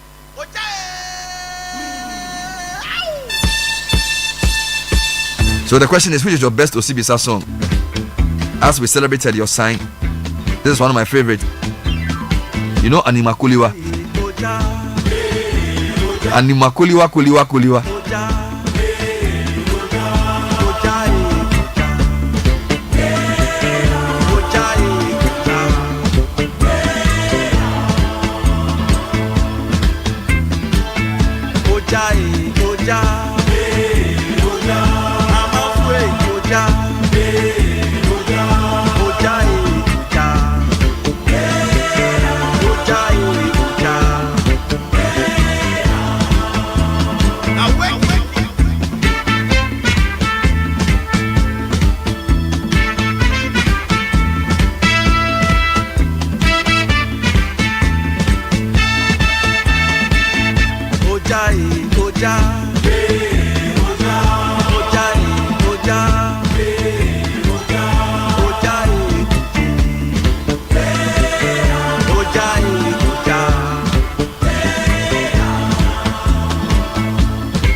Alright, so time check, it's a minute to 8 o'clock. So this morning, lots of things happening on the show. We're bringing some community issues up, refuse in parts of Accra. We're not happy with those, but we're very happy with the motorway construction. Hey, come on, Charlie, we want more. Come on. I need to also say that it seems as if, again, I've covered the roads for almost a decade and a half. I think we're seeing a lot more local contractors now, which is really, really heartwarming. Because when I was in the university, secondary school days, apart from CP, I don't think there was, of course in the 70s there were one or two, but at least in the 90s there were mostly foreign contractors. But now I went to a program of the Highway Authority, I think this was in October or when they were celebrating their anniversary. Charlie, there were about 10 major Ghanaian contractors all in the room, and I was like, wow, Charlie, we've come a long way. If they would just maintain the standard, do the work, we would encourage them. Now, before we bring in second social media trends, let me tell you about Crystal Ball Africa 2025. We know 2024 was tough for many businesses, and the question is, will 2025 be better? Which sectors will attract investment this year? Where can businesses find money to expand this year? What new policies will emerge, and how will these impact your business? For answers to these and more, join the 11th edition of Crystal Ball Africa. It's on the theme From Challenges to New Opportunities. It's on the 23rd of January, 9 a.m. from Labadi Beach Hotel. Don't miss this chance to network and tap into new opportunities. Go to crystalballafrica.com to register. Media partners Citi FM, Channel 1 TV, and Joy FM, powered by AB and David Africa. Sponsors Absa, Deloitte, First Bank, Labadi Beach Hotel, Eris Properties, Mansa Gold, and Kawamoka. And make the holidays unforgettable. Treat your family and friends to a celebration at the African Regent Hotel. Join us daily to enjoy delightful welcome drinks, mouth-watering delicacies, and smooth melodies in a relaxed atmosphere, all at unbeatable prices. Come for an unforgettable experience this and every Friday at Zong inside the African Regent Hotel. Sounds like 6-2's Dong. Zong or Zong, 6 p.m. Yeah, so we're just a call away. Call 0302-765-180 or WhatsApp 026-8265-386. Africa Regent Hotel, simply Afropolitan. So, Tech and Social Media Trends is sponsored by First Bank Ghana and Telecel. First Bank Ghana says if you want to send money to the Gambia, Guinea, Liberia, Nigeria, and Sierra Leone, it's very easy through the Pan-African Payment and Settlement Systems PAPS. You can do so and even receive money. If you want to send money, visit any of our branches, First Bank Ghana, across the nation, and with your cash, do that with your cash. Your money is transferred in no time. To receive money, all you will need is a First Bank Ghana account. This is one way we put you first. Find out more about our PAP system. 0596 921 921 is the number to call, and switch to Telecel fixed broadband today. Experience incredible bonuses, non-expiry bundles, data transfers across devices, and lots more. New customers get 50% bonus data in addition to other mind-blowing offers, and existing customers receive 300% bonus data on every broadband renewal to keep browsing. So subscribe to Telecel fixed broadband for these amazing offers. Dial star 900 hash, use the Telecel Play app, or visit the Telecel retail outlet or www.telecel.com.gh. Get connected. Terms and conditions apply. Telecel, connecting energies. Susu Graham is here with the segment. So, what trended? So the first one is obviously there's a lot of football trends. You had a midweek Premier League, Bundesliga, and other leagues around. So quite a few teams were playing. So we have Chelsea, Bournemouth, Dortmund, Maresca, Brentford, Diaz. You know how it is. All those things trending. So Dortmund lost 4-2 to the team that's last but one in the Bundesliga. So that's why they're in the trends. Dortmund's model is not working. It's not working. And then Chelsea and Bournemouth, we saw the 2-2 draw where Antoine Semenyo scored. Brilliant goal, exactly. Brilliant goal. But let's get to the non-football trends. So we have Ahmed Swale trending. Why? So our MP A+, Goma Central. Yes, he made a post about how he was invited to the CID to give some information on the case, and nothing has happened. So if nothing changes, he'll use his powers as a parliamentarian to call the police to come and explain before Parliament. Sharp. If that doesn't happen, he'll use his own channels to kind of explain what he knows, because he said that a former minister in the last government was involved or something like that. So he will drop names. He will drop names, exactly. Then LGBTQ is trending. So this is because of Mahama in the Catholic Bishops Conference, and they had a meeting and he explained his plans for the bill. So that's also trending. So people are giving their opinions on the bill, trending, and the political promises that were made before the election and all that kind of stuff. So it's come back into the trends again. It's like Adani Best. Oh yeah, Mojata. Oh yeah, Mojata. Biole. Do you speak Ga? No, please. You have to learn it. If you want to survive in Accra, you have to speak Ga. HR has been on my case, so I have to. Go ahead. So that's that. So LGBTQ plus is trending. Yes.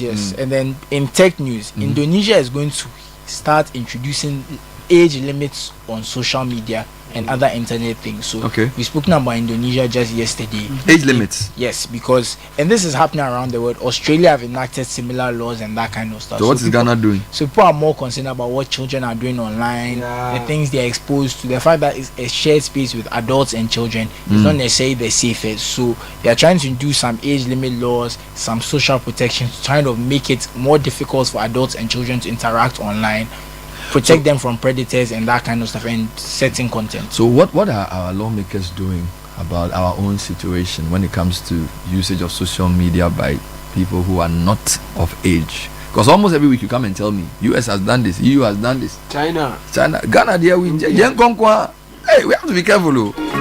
Anyway, that was taking Show Me That Trend with Susu Graham. 6 minutes past 8.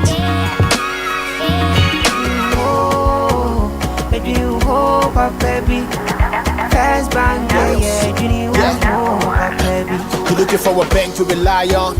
Let me give you a shoulder to lie on. Wouldn't we say to bank baby, no lie. Only one place where I get my eye on. Make I introduce you all to First Bank, the best services in the world, first rank.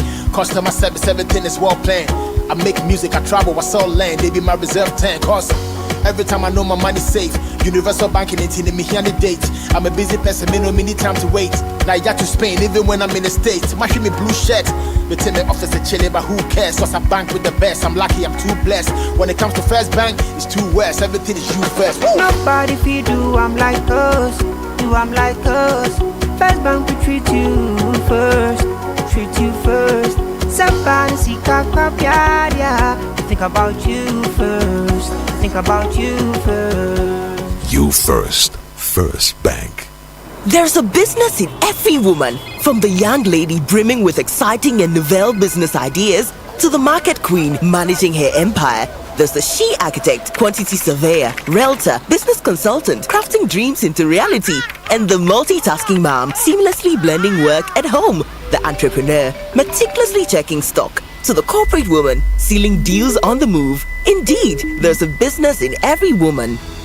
Introducing Telecel Women in Business, our initiative to empower women-led and women-owned enterprises. Benefit from tailored activities, networking, business and technical support, free webinars, trainings, and more. To join this initiative, be a female-led business and a Telecel business customer. Visit telecel.com.gh/business to register now. Telecel, connecting energies.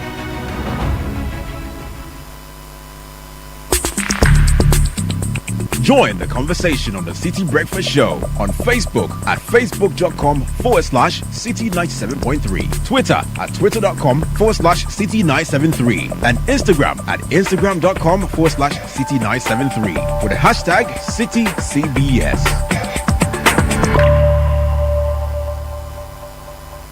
At ShopRite, our low price promise is to always help you save when you need it most. Make every cedi count this January and save big on deals like 1 litre Cindy sunflower oil, only $47.99 each, and 1.3 kg Perdix frozen whole chicken grillers for just $79.99. Don't miss out. Visit your nearest ShopRite and save more this January. Offers valid until 26 January 2025. ShopRite. Lower prices you can trust. Always. Join the fun and excitement of an 8-day trip through 14 regions around Ghana. That's the Heritage Caravan 2025. The places we visited, the road trip itself was awesome. Everything was good, yes. Even the Bui Dam was very educational. If you're a lover of nature, adventure, road trips, or you just want to get away for a few days, then Heritage Caravan is the perfect experience for you. It gave us an opportunity to see Ghana in a more beautiful way. It's my first time visiting most of the attractive sites that we went to, and it was amazing. And the people, the connection. A week of an immersive Ghanaian experience, be it food, music, nature, culture, or history, the Heritage Caravan has it all. And you'll definitely have a blast when it comes to the jama on the bus, the networking, and the bonding. Heritage Caravan 2025 is from the 2nd to the 9th of March 2025. Call 0205-973-973 now to secure your seat on the caravan.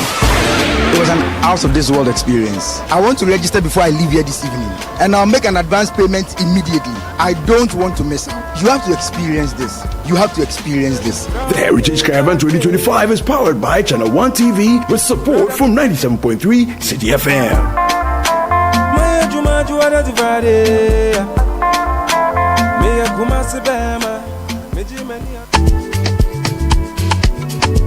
Yafinia gave us the vibe. Now, Inshona Chile makes you thrive. Yes, so it's time to enjoy, Charlie. Buy or renew your motor insurance, and boom! Free fuel coupons and airtime for your sweat. Who no like enjoyment?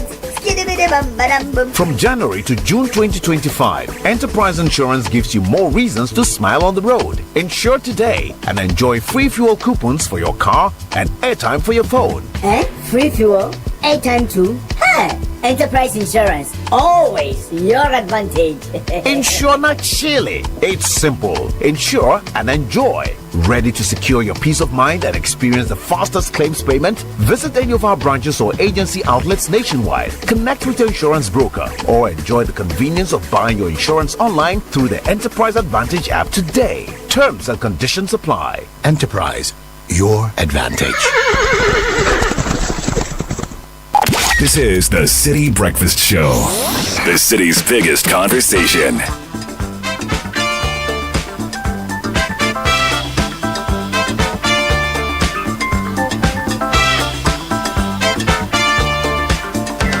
Way down among Brazilians, coffee beans grow by the billions, so they've got to find those extra cups to fill. They've got an awful lot of coffee in Brazil. Date a girl and find out later she smells like a percolator. Her perfume was made right on the grill.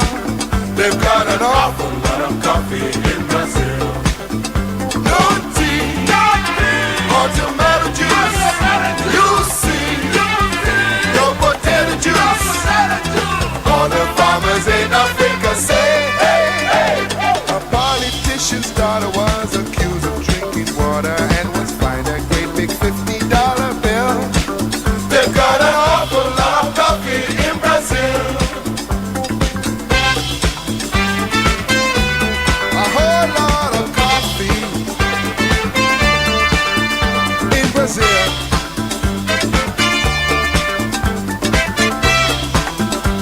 30 minutes past 8. A lot of coffee in Brazil. We're getting some nice comments from different areas. People's favorite Osibisa songs. Teddy Osei. You know, one of the benefits of doing this job is you get to meet a lot of great people. And in the 2007, 2008, 2009, we used to really do big concerts called them Mogo. Music of Ghanaian origin concert. So, and we brought Osibisa back to life because they hadn't been seen in Ghana probably like two decades or more. So those days, Teddy would come with his brother Mactonto, the drummer. So one of my favorite Osibisa songs is We Are Going. It was sung by this guy, Sola Mafio. He's the drummer of the group. So Mactonto used to blow the trumpet as well, but Teddy was the real leader of the group. And then they used to talk about, and then of course Bessa Simons joined them later on. They had a guy from the Caribbean who was part. They also had the great enigmatic Kiki Jan. You need to, you are young, but you need to ask your parents about Kiki Jan. He was a phenomenon. I mean, you know, I mean, Kwame Yeboah, I'm told, is probably the closest thing we have to Kiki Jan, but he was just amazing. Okay, so to actually meet them personally, interview them many times as a young journalist was really good for me. So hearing that Teddy Osei had passed on, it's like, wow. And these guys used to shake the world. You know, this is like they were not like Ghanaian, African. Global. They were global. So it's not like they just do stadium event. They go to London, they go to the Caribbean, they go to the US. Oh, they lived in London. My God, they were so powerful. So, and I don't think we've had any Ghanaian group attain the same level of global impact. Attain the same level of global impact like Osibisa. I stand to be corrected because they were, I mean, if you go to the BBC today and you ask them to tell about Osibisa, they will have lots of reports on them.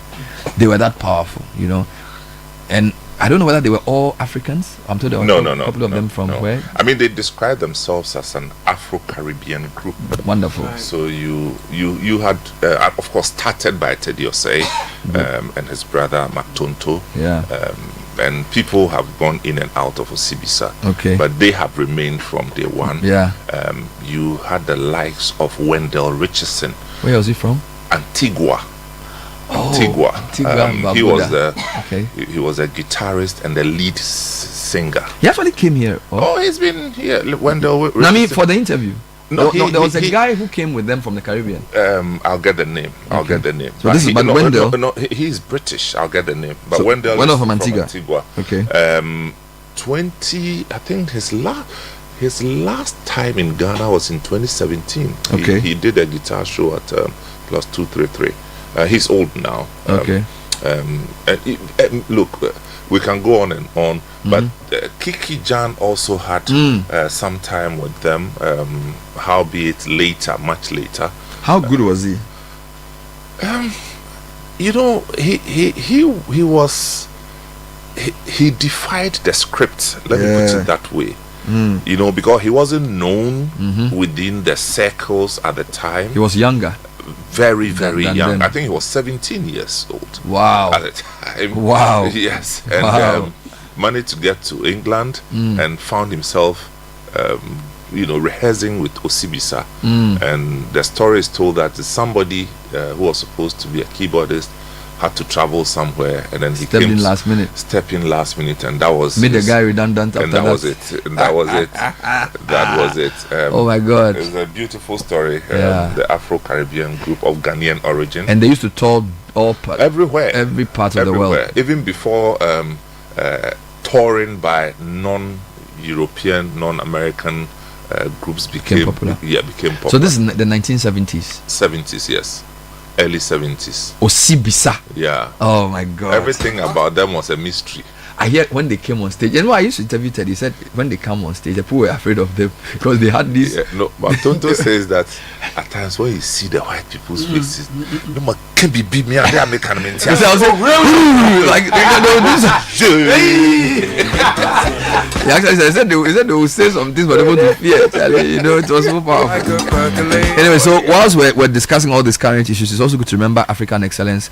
And you know, one of the places I want to go is the Caribbean, because a relative of mine is in the Caribbean, and then she was sending me photos of the place. I actually thought I was at Ebri. Yeah. Because it was a house, and the windows were like, you know, the houses we build in, you know, this the way we build our houses, and it was on a hill, and they were eating plantain and contombre. Yeah, the Caribbean, but they call it plantain. I was like mountain. Are you sure you are not in Peking and you are telling me you are in? No, I mean, and he mentioned, I think, all the countries you mentioned, and they're all very similar. So there's Antigua, I think it's Antigua and Barbuda, right? Then there's, of course, Trinidad and Tobago. There's Barbados, which I'm told there are issues there right now. There's in a state of emergency. There's Barbados. Yeah. Then, of course, there's the Bahamas. Yeah. Then, of course, we know Jamaica. Jamaica is very easy to remember, but there's a lot. There's even Anguilla. St. Lucia. Yes, St. Lucia, where the 100 meters champion is from. But there are two. There's Dominican Republic, which is not the same as Dominica. Dominican Republic is more close to I think Honduras. one of them is Haiti. No. So Dominica is in I think Central America, and Dominican Republic is on the same island as Haiti. No, Which you're confusing it. So Dominica is French. It's in the Caribbean. Dominican Republic is close to Haiti. Yeah, it's on the same island. Yes, it's on the same island. But they are so Spanish. half the island is French, half the island is Spanish. So Dominican Republic's capital is Santo Domingo. Yeah. Whereas for Dominica is Roseau. And you know, even Guyana, technically. No, they are Caribbean. I have a friend. Yeah, but you know, Guyana is in South America. Yeah, no, but they don't behave like. Because on the Caribbean coast, Yes. so and a lot of black people. They have a friend from university. Actually, he's from Guyana. So. I actually have a guy who listens to my show from Guyana, who's a journalist. Wow. And he came to Ghana, and I gave him plantain. You know, so what I'm just trying to say is that I like the idea of an Afro-Caribbean group. That was very powerful. Like, we have a lot of things in common, and it's one of the places I like to visit. I want to visit the Caribbean, so maybe you should let me know which place I should start from if I'm going to the Caribbean. I want recommendations. So I'd recommend Barbados. Have you been there before? I've seen Barbados. Nonsense. Seen pictures. How can you tell people that you haven't been? No, it's real. Yeah, it's real. You saw it on Chingon photo. Yeah, You know Chingon photo. No, maybe this is the beginning of something. But seriously speaking, sometimes I think we need to find a way of sending him. Yes, please. On Beyond Borders to the Caribbean. Yeah, man. We'll get there. To do a proper show. You know, a lot. If you go to Jamaica, a lot of their food is like Ghanaian food. Oh yeah. So do they eat fufu? They have something like fufu. They don't call it fufu. But they have like kinky. They call it like dokomi or something. They have some name. Yeah. They call it what? Dokomi. The northern part of Jamaica, everything is Ashanti. Everything they have is like Ashanti. Is that what you call dokomi? Yeah, Dokumi and Komi. They have some name. Oh really? Yeah. Oh wow. We are one people. No, so Osibisa represents the best of this. So the name you are looking for is Greg Brown. Good. He came into the studio, Greg Brown. Greg Brown. He says he's Ghanaian. He adopted the name Kofi, so he calls himself Greg Kofi Brown. Yeah. But yes, I dealt with him Kofi quite Brown. a bit. Yes. He was born in the U.S. Rather Tennessee or something like that. He was born in the U.S. and wow, but lived his adult life mostly in the UK. Right. But is he back here now? No. He's still in the UK. He's still in the UK. Yeah. I remember Greg Kofi Brown. Yeah. And then Sola Mafia was their drummer. Of course. He did the song Waya. Yeah, he wrote it. He wrote the song. Yeah. He wrote quite a number of the songs. Yeah, and look, Osibisa is amazing. Now, while we're at it, if you're looking for litigation-free land, contact Royal Kingdom Estate. We specialize in land acquisition, construction, design, property management, and more. With properties in prime areas like Accra and Bri, with land starting at 90,000 cedis. We offer flexible payment plans as well. We also do 2-bedroom premium apartments at East Airport. Now call us on 055-755-909 or send email to info@royalkingdomestate.com. Lead the change with the university built for tomorrow's leaders. Heritage Christian University is set up to provide a missing link in tertiary education through creativity and innovation. Since 2018, the university has given over 450,000 as startup grants to a number of its students to start their businesses. There's a huge emphasis on entrepreneurship, technology, and practical learning with professional certification. Now, you can reach us at online htuc.edu.gh or call 0202-298-399. Heritage Christian University College, educating compassionate entrepreneurial leaders. And if you're looking for a delicious snack for both kids and adults, try Belmoo flavored milk. Belmoo comes in chocolate and sweet strawberry flavors. It's perfect for any time of the day, for your lunch boxes, after school snacks, or quick pick-me-up. So for bulk distribution, please call 0544-335-900, 0544-335-800. Belmoo, it's maliciously delicious, another quality product from Bell Aqua. So it's time to maximize and grow your business exponentially. Just ask me how. What dear Busame? If you're a shop owner, seamstress, trader, mechanic, artisan, or a hotel or hospital owner, you have a phone or TV, car, house, property you want to sell, the Bisame app is here to help you connect to your customers. All you need to do is register your business, reach more customers, and watch your sales soar. So with the app, your security is assured, your trade assurance is secured as well. Just locate the item you want to buy from any social media platform. Inform Bisame the seller is called to bring the item to the office for inspection before you make payment, and then the item is shipped to you wherever you are. With our in-app video calls, Bisame app gives you more safety. So grow your business, connect with customers, enjoy success. Just download the Bisame app on Google Play Store or App Store and you are good to go. Now let me tell you about the GRA. You need to pay your VAT withholding by 15th of every month. So basically talking withholding taxes for VAT, for employment, for payment of goods and services, and all the other ones. The deadline is usually the 15th of the month. So get in touch with the GRA either by calling 020-063-1664 or calling toll free 0800-900-110, or simply go to the taxpayerportal.com to get more information. You can also submit hard and soft copies of your schedules to the relevant tax authority office. Dance the body music.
So it's 8:26. I'm sure there will be more time for other songs on Osibisa. But if you want a British degree at a fraction of the cost here in Ghana, a vibrant student experience in a community that equips you with useful skills, Lancaster University Ghana is what I'm talking about. We have up to 50% scholarship for your degree at Lancaster University Ghana. Go to lancaster.edu.gh or call 0209-607-008 or send email to admissions@lancaster.edu.gh. Alright, so here are some of your comments. Now, we've been talking three main issues: refuse left uncollected in Accra, road projects continuing, different points, motorway going on well, the flower pot still having finishing touches and the rest of that, and also reminiscing Osibisa. So Caleb, if you can read a few comments for me. Yes, please. Happy Wednesday, Bernard and team. The Jamaicans have watched it. Yes, that's rice and peas. Rice and peas. Yes, rice and peas. Rice and peas. But comes with a different name. Yeah, compare the flags of the Ashanti Kingdom and Jamaica, Yellow and you will appreciate and green. it. Yellow and Kochoko green. inside the United States of America. He sent that through. Good morning, Bernard and the squad. I think the Caribbean is well traversed by Wodemaya, so it will be appropriate to bring him on the show. Okay. Kojo Adam from Nungwa sent that through. Okay. Lots of other comments. Bernard and team, we were told that the motorway project is wholly private funding, which makes the financier own and toll the road for a number of years before handing it over to the government. Oh. This is Kwame Joseph from Ashaiman. So it's like a build, own, operate, and transfer. Something like this. Which is why it's going on. Yes. Okay, so it's not government money. Yeah. Harry from Kaswa You are says, sure about that? I've had that from multiple sources. I'm told that the Ghana Infrastructure Investment Fund is providing some of the funding, and that it's not a government. I'm told the model guarantees the financing, which is why it's going on without any stop. Yeah, go on. Right, Bernard. Harry from Kaswa says, please check the funding source of the road projects that are still in progress. If it is foreign funded, it is usually not frustrated by change of government. Okay.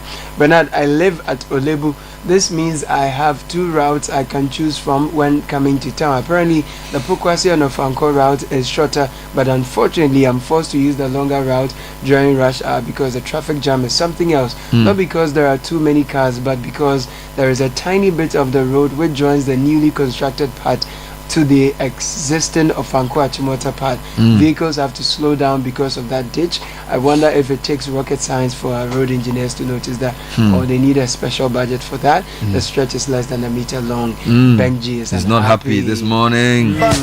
Good morning, Bernard and team. Morning. I passed by the La Polyclinic last Friday, and I was surprised to see the contractor on site, and it's still working. Let it continue. General hospital, you mean, or polyclinic? It's a general hospital. I'm not sure. The polyclinic, it exists. The general hospital is the one that was demolished. Yes. That people That's for the were polyclinic, it exists. we are going to assume that's all right. Cool. So, Bernard, I was surprised to see the internal roads being constructed after the elections at Che Ado. This is Stephen. Life must move on, even beyond elections. Wonderful. The motorway construction is going on giddy, giddy, giddy, giddy, giddy. And I'm also surprised. I thought it was to score political points. Getting out of your name. Bernard, progress is great. I feel they are simply making it difficult for anyone to take the contract from them. It's true. They work in the night on the motorway. As at 12 a.m. last night, I used the motorway and work was ongoing. Douglas from Sakumona. Wow. The Pukwasin Saum Road, no? Nada is happening on it. Oh, really? I live in Amasaman and go to work on the Adesu Road. As I day here, my waste all day pay me. As for the dust, we buff with it. So let's say, let me say 2 things, prepositions. So I live at Amasaman. Yeah. They work at night. They don't work in the night. They work at night. You know, these are important points. Let's go Very on. necessary. Bernard and team, the motorway road construction isn't government of Ghana funded, so it can't be halted. I hope I'm right. Jimmy Jack from Dansuman. Takrade Aguna road construction is still ongoing as if tomorrow is the election day. Okay. Bernasco for you from Kwesibin team. So this is not just an Accra phenomenon. Takrade Agona Road going on, which is good. Hello, Bernard. The road projects are still ongoing all over the eastern and greater Accra regions, not forgetting the main Osino Kumasi Road. This is Fred from Airport. I think it's important for the team to also find out later on the contractors on these projects and the funding and financing arrangement. I think it will help us to understand better the progress we're seeing on these roads. So maybe not immediately, but that's a way of follow-up, because I hear there's quite a number of projects going on. Bernard, most huge roads, let me put it another way. You won't find many roads in Ghana that are solely funded by government. Yeah. You know, and I think it's important that we differentiate the build, own and operate from government funded or government securing private funding or external funding. You know, so the fact that it's being done by an external or a private can still be disrupted. You think so? It can still be disrupted because you know that the service is secured by the government anyway under conditions. You can't take the government out. You can't. So even if it's a bill, if it's a BOT, government can do something. Government has a role to play. You know, so there has to, the continuation is very important, because if it were this easy, you are still asking, why do we still have Accra Kumasi roads in such a mess? But part of it has stopped. and some has continued. So like there are parts that are not working, some are working. So yeah, but what I'm saying is that it's that road. If I'm not mistaken, it's one of the most popular travel stretches in Ghana, Accra, Kumasi. You know, and it for me should be a priority for any government because it actually opens us up into. I mean, if you leave Accra, you go to Eastern region. Okay, now from the Eastern region, you can get to Ashanti region, you can get to Western region, you can get to Volta region. You know what that means. Now when you get to Ashanti region, you are opening yourself up to Central region, Eastern region, Bono region, you know. So that road should be a priority road. But what have we seen in 8? What we are told is that they've chopped it into lots. Yes. So the Pokwasi to Samamu one, I think work was going on pretty well, but somebody's saying that there's nothing going on. I'm pretty surprised. Then there's the Suhum version. Yeah, the Pokwasi in Samam is actually considered an Accra road construction. So it's not even considered the Accra Kumasi necessarily. Okay. You know. But that road was going on well. I'm not sure. It was going on well. So I'm just saying that, for instance, if the MPP government had started this in say 2017, like by now they would have. You know, that's what I'm saying. Right. So sometimes they shouldn't wait. So I mean, I'll give you a good example. So you know the Flower Pot Road, if that road lost 4 years. So that road started in 2016, and then from 2017 to 2020, nothing really happened. And then it sort of came back in 2021, and that's why they are still doing finishing touches. So I think his point is, if that road had just continued, we probably would have had that road completely done by now. So maybe good on the motorway guys. Let them continue. Yeah. Let them continue the motorway. Look at Kwabenya to Kitase. Charlie, that road. You know, I mean, the funding is coming from somewhere else, but it's stalled. It is. And it stalled even long before this government came in. No, that has nothing to do with NDC. Yes, I mean, it's stalled when the debt exchange matter came. Yes, 2023. But if you look at the speed with which First Sky construction started, Charlie, Jesus Christ. Amigbola. Now they just slow cry. I went to Ashesi last month. Foreign, but they can still delay. Yeah, can be still delayed. There are a number of roads we need to talk about. For example, I used the beach road from Tema to Accra. It was really cool. But when I got to the Teshinungwa, what do you call it? The Junction Mall, the interchange is left, it's not finished, and it's an eyesore. The road itself has been done, but the interchange has just been left. So there's a lot of unfinished projects that need to be dealt with by this government, and some even stopped before the government took a change government because of the debt exchange, as he said. All right, let's read a few more comments. At times, let me just put this. At times, people have this thing. And then the new government came in and they stopped the project. You see, it's not as simple as that.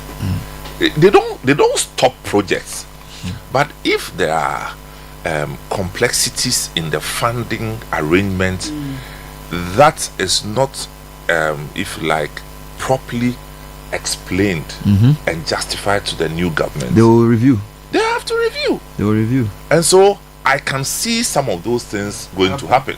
Yeah. And it will be on the government's case if they didn't review as well. Yeah. That's the point. Yeah. Now let's read a few more. I'm told that this other road is going on pretty well. This is the Adenta Dodowa Road. Yeah. I'm told it's going on. It's not funded by Oswald Investments. Yeah. So it says the Adenta Dodowa Road is ongoing. The president during his campaign at OEB said he was not going to stop the construction of roads begun by previous governments.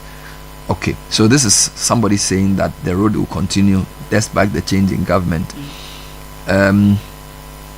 Please read a few more comments. I have one update on the Teman Abokobi Road.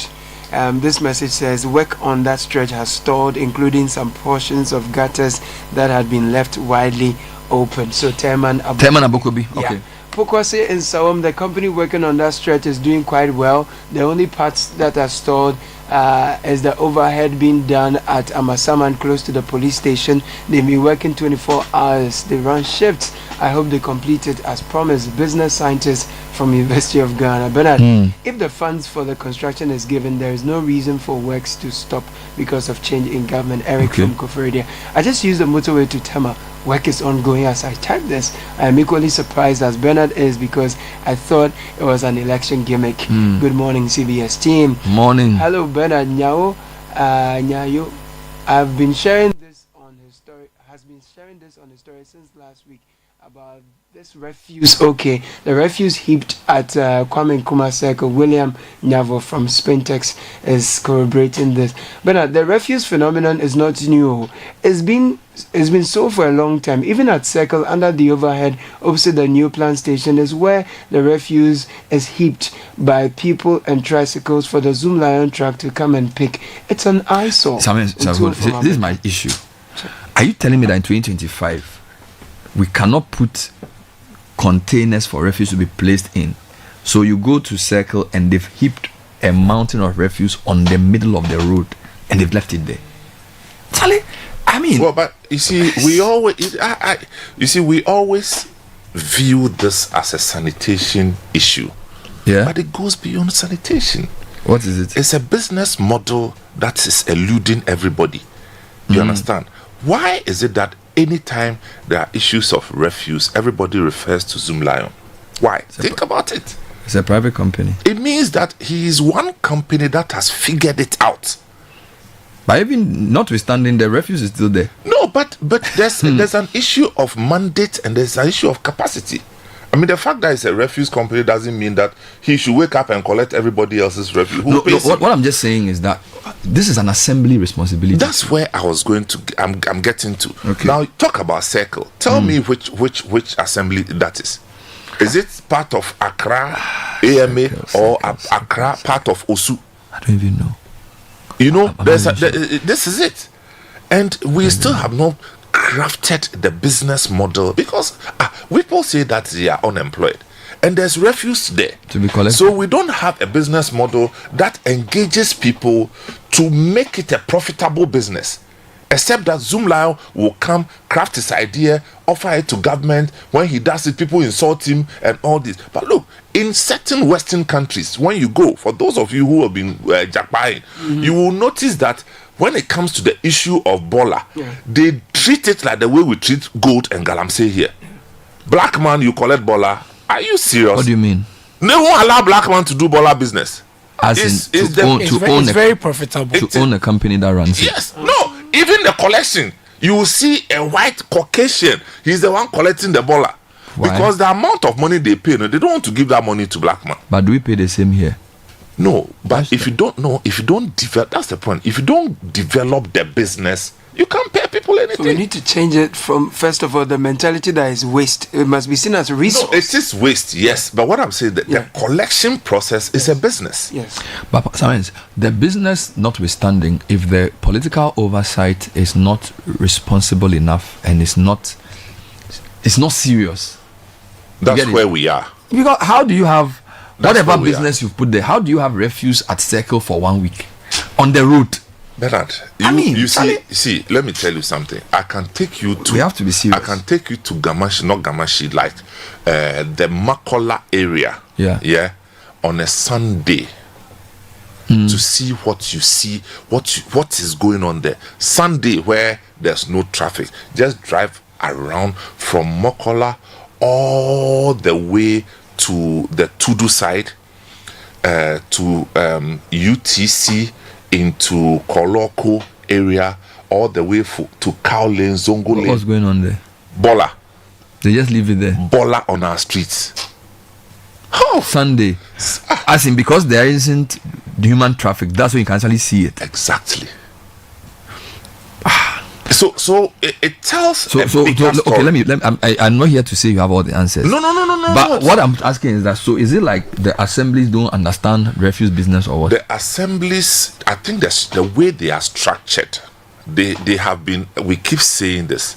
The assemblies have been broken into pieces, and they don't make business sense because they don't have enough revenue to stand alone as assemblies running spaces within our community. Are they managed by competent people? That is a bigger question. I think the mode of selection of those who superintend over the assemblies makes it a bigger question. Competence technically doesn't come in. What are they It's looking political convenience that comes in first.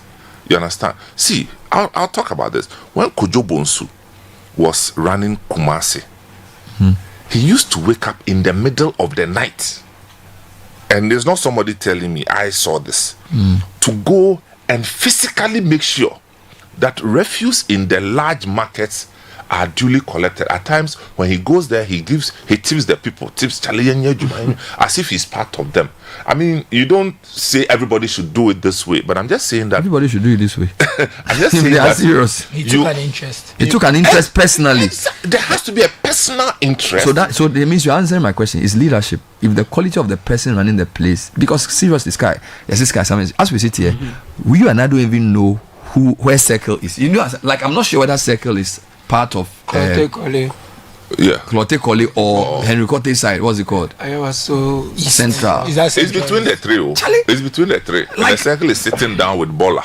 Like, meanwhile, they share it for you are not even sure. When we did, there was a time they had left heaps of refuse at the Kaneshi just under the footbridge there. When we went to do the report, we mentioned AMA. They said it wasn't them. Not AMA. It was something Okankwe South or something. Central or South or something. So the refuse, the problem will be there. You're looking for the authorities to interview, and that alone will take the whole day, and you will not be. So I think it goes back to the point around. That's what Godfred said yesterday, that we've broken Accra up into too many pieces of irresponsible. Yeah, because and it's easy because it's so broken up that there will be this area. Say, it's not me, it's not everyone can.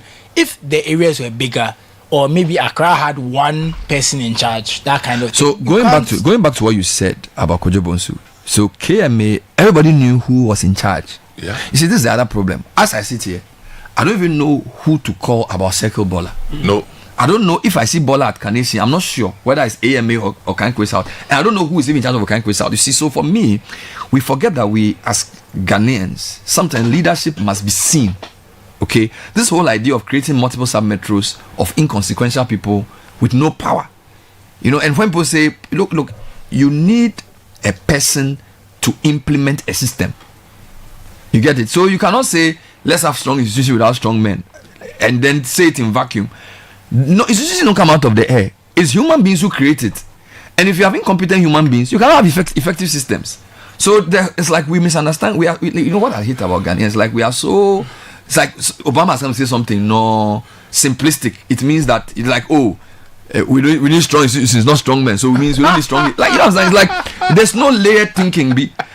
Which institution in the world just evolved out of nowhere? Every place that things work, somebody is in charge. Of course. And the person must be competent and must daily ensure things happen. As we are sitting here now, we don't even know who is in charge of Circle. Can you imagine?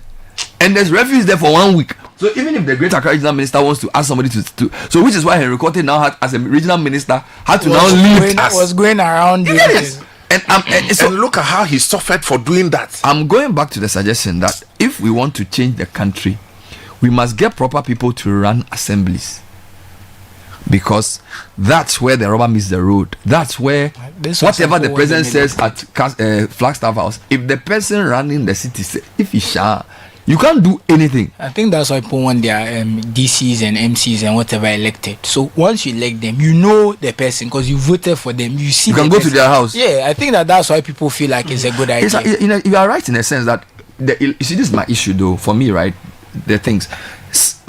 Election solves some problem. It doesn't solve all problems. Oh no, 100%. Now what you need to do is to ask, so what problem are we solving? I think the problem we have is incompetent people who are also unaccountable.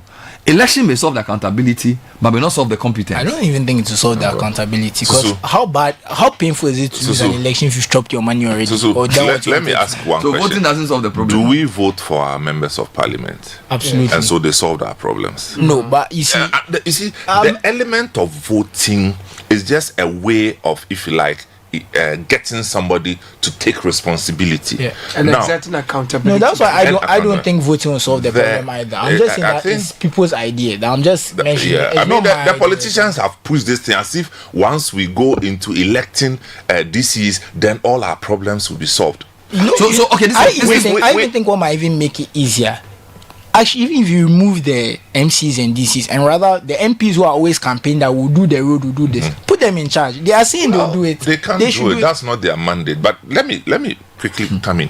When you go from the Bono region going up north, you understand the real essence of assemblymen. Oh, don't even go far. During the flooding, Volta region, every day we go to every community, it was assemblymen who were working with us. You understand? Everywhere we went. Now the assemblymen work, but they don't have resources. And the definition of their job is not captured in the development script. Are they paid? I am not sure about that. I'm Fred, not sure about that.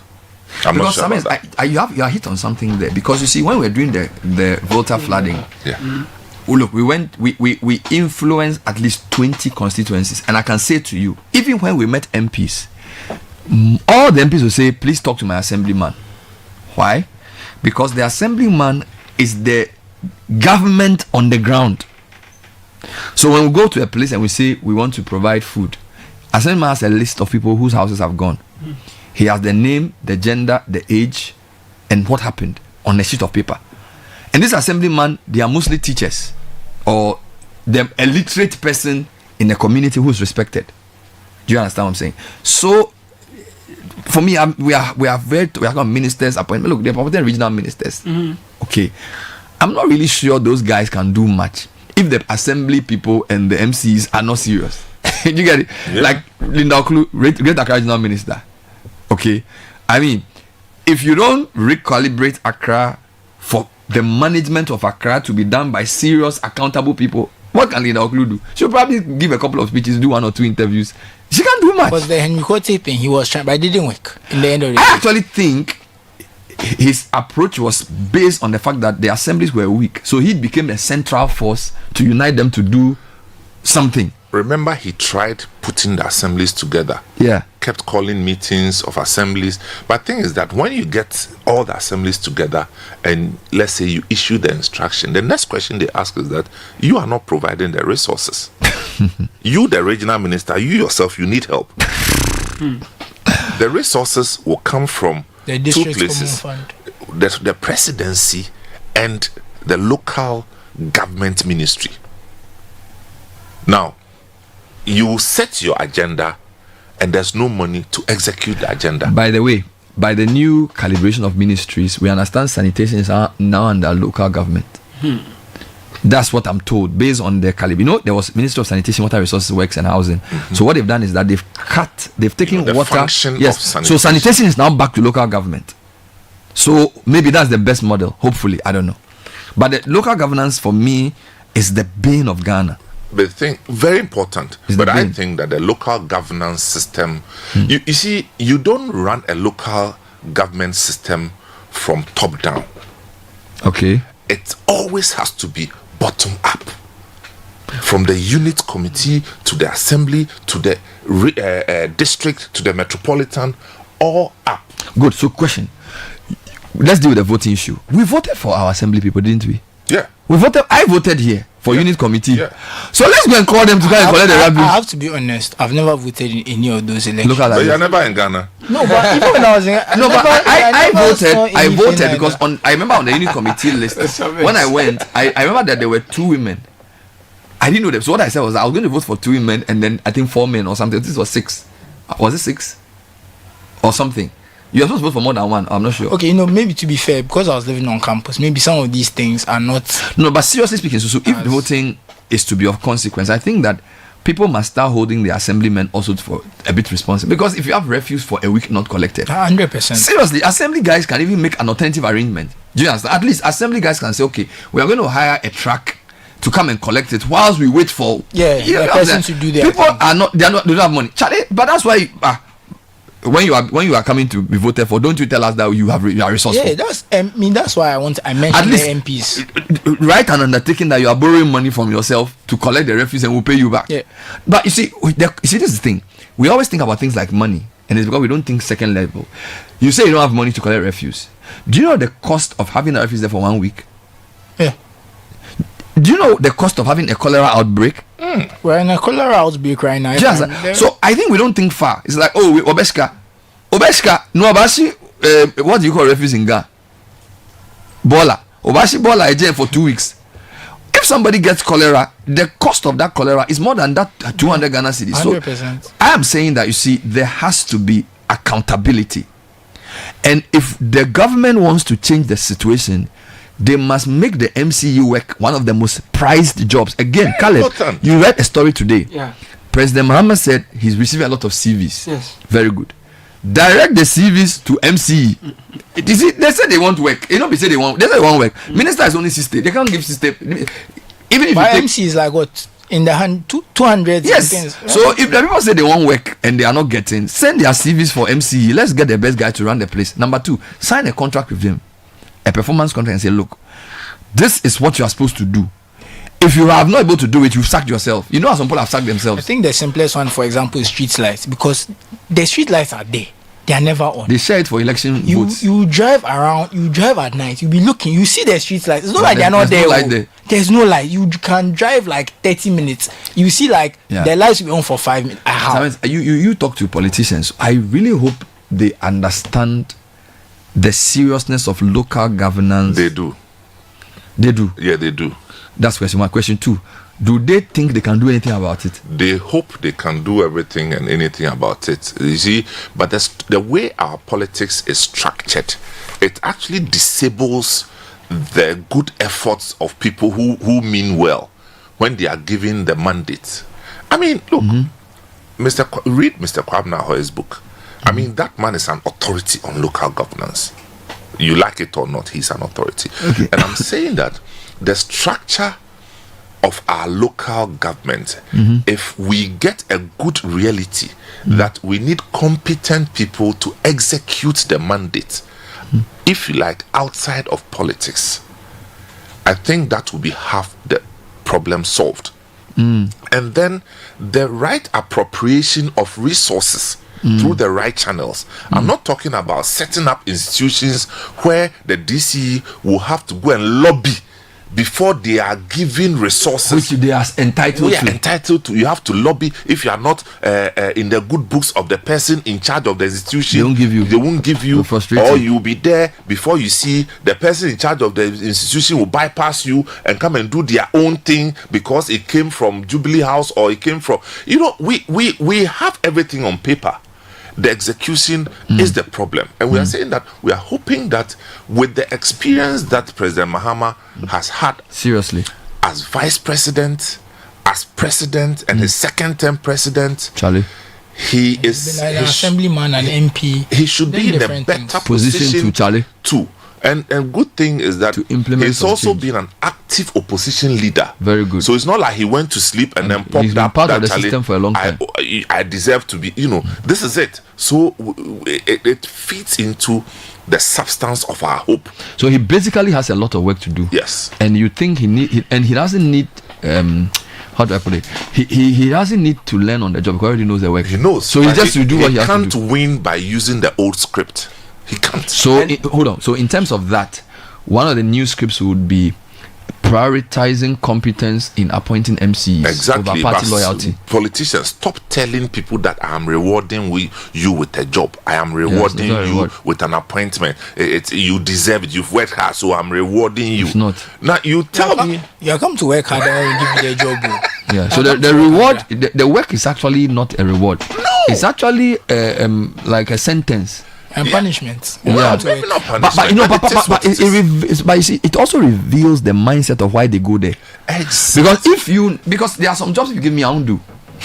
Because you see, this is the other thing I say. A lot of times when you tell somebody to do something, sometimes those who are eager to do don't really know what it costs, what it actually means.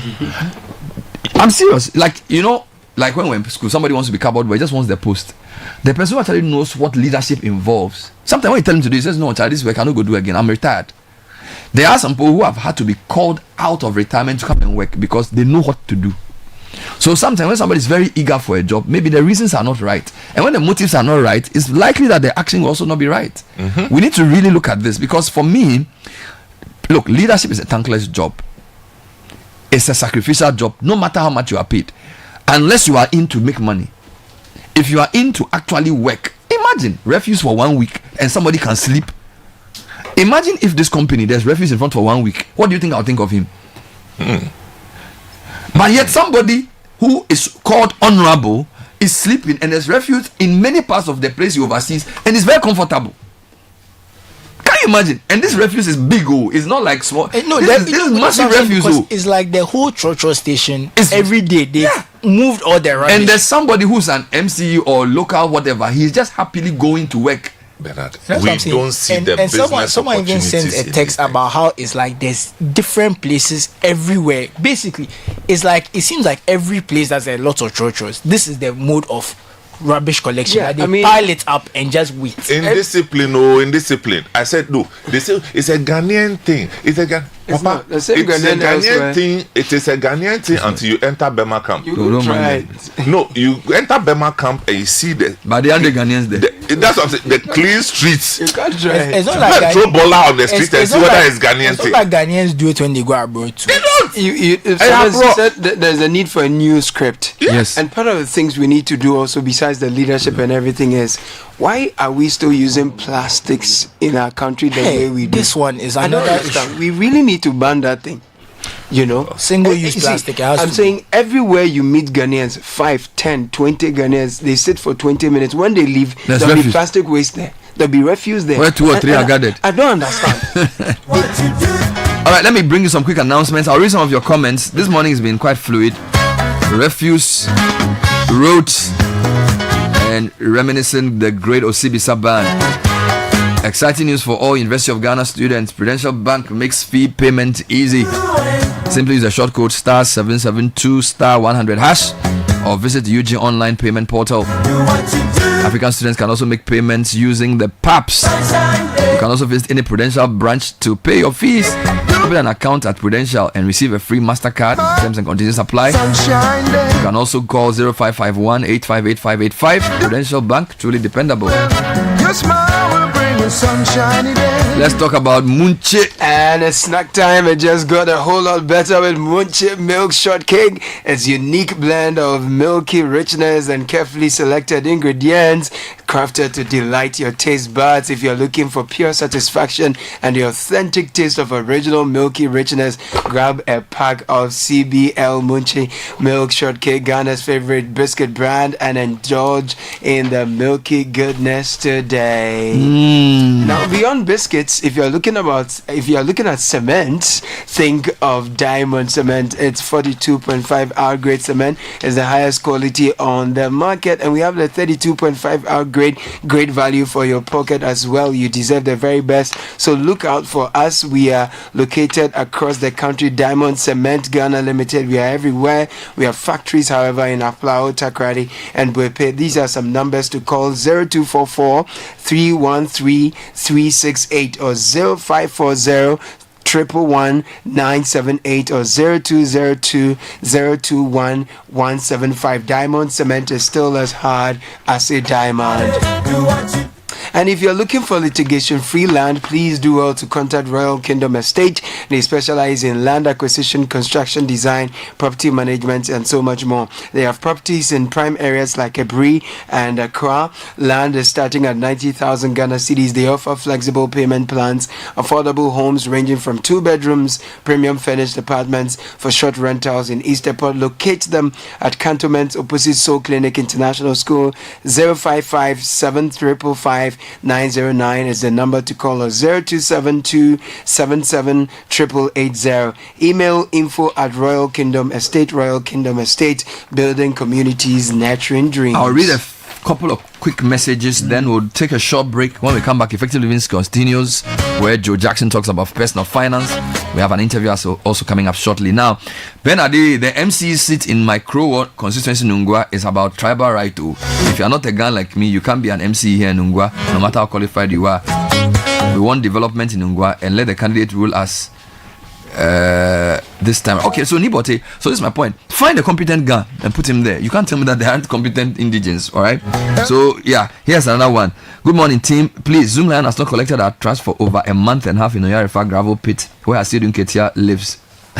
All they do is to just collect money from us.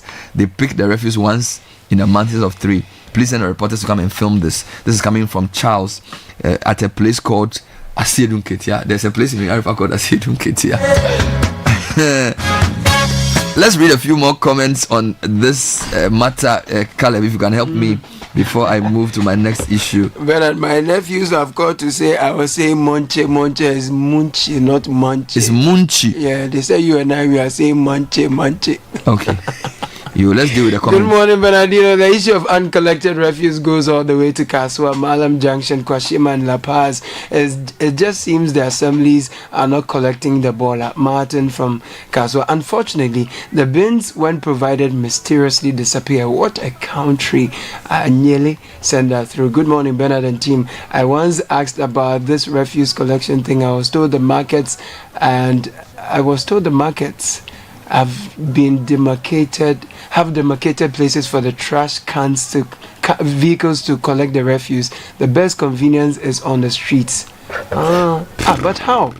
Julius. So Julius is saying that the arrangements have been made, but people don't follow the arrangements. All right. So, well, good morning, team. Similar refuse situation from Malam Junction, Kwashiman to La Paz. You see heaps of refuse piled up on the pavements along the road. Kofi from Kaswa. More comments on Malam. Good morning, Bernard. We definitely need dustbins and big dumpsters across the city. If we have these in place, then we can enforce the law if people throw refuse around. And yes, Samens is right. We need more private businesses to join Zoom Lion. It's a good business idea. The problem is identified so someone can make a business out of it. I wish I had the resources to run that. Ajwa from Asalibo Chue. Good morning, Bernard. There's also rubbish at Chudu. It's like a mountain. I think Ghanaians generally like to litter until we change our mindset of Zoom Lion. Someone will collect the rubbish. When I throw it away, nothing will change. Good morning, Bernard and team. Please, the issue of refuse is indeed hell. Go to Kaswa overhead. Refuse by traders is kept there by the market women. The stench is terrible. Castro from Amasaman. To some extent, members of parliament are performing in terms of oversight responsibilities, legislation and deliberation. The challenge is the representation of our interest. Voting for MDCs is a way to go because they will surely come back for re-election. Let them be independent after the election. Good morning, team. Please, since the government is not ready to scrap regional ministries, then the regional ministers should be mandated to take charge of local governance since they are closer to the assemblies. Currently, the assemblies report to the local government minister in Accra, so they lack adequate supervision. Abeku from Nansoman. I think that's a good idea. So, in fact, somebody said the regional ministers are 16 local government ministers because essentially, if you can create a new model to say a regional minister is the one in charge of the assemblies. So then maybe there's somebody at the head of the presidency coordinating the regional ministers. You don't need a local government minister, but hey, they've already announced it. We'll take a break. When we come back, we'll go to Effective Living series, and then we have more to do at the end of the show. Stay with us on the Citi Breakfast Show. This is the Citi Breakfast Show, the city's biggest conversation. When you hear that sound, it can only mean one thing. It's the sound of excitement, the sound of milky goodness. It's the unmistakable sound of rich, creamy deliciousness. The sound that lets you know that the original milky richness awaits. The milky richness you can find in every bite of Munchie Milk Shortcake. With its unique blend of milky richness and carefully selected ingredients, Munchie Milk Shortcake is crafted from an original age-old recipe to delight your taste buds. If you're looking for pure satisfaction and the authentic taste of original milky richness, it's time to grab a pack of your favorite biscuit, Munchie Milk Shortcake, today. This advert is FDA approved. Are you looking for an institution of higher learning to unlock your potentials? Look no further than Valley View University, Ghana's premier chartered private university. Valley View University offers undergraduate and postgraduate degree programs in business administration, education, computer science, agriculture science, agribusiness, information technology, nursing and midwifery, development studies. Join a community that shapes character and provides excellent education. Apply now, www.admissions.vvu.edu.gh. For enquiries, call 050-970-3052 or 030-7011-846. Valley View University, excellence, integrity, and service.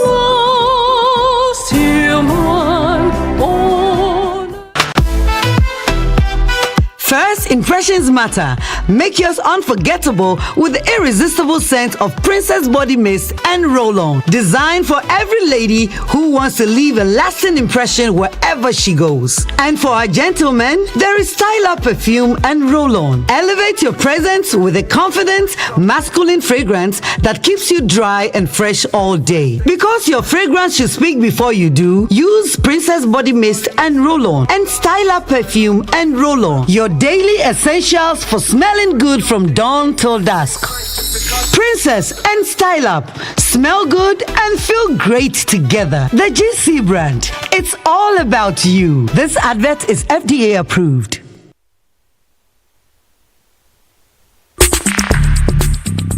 Join the conversation on the Citi Breakfast Show on Facebook at facebook.com/Citi97.3, Twitter at twitter.com/Citi973, and Instagram at instagram.com/Citi973 with the hashtag CitiCBS.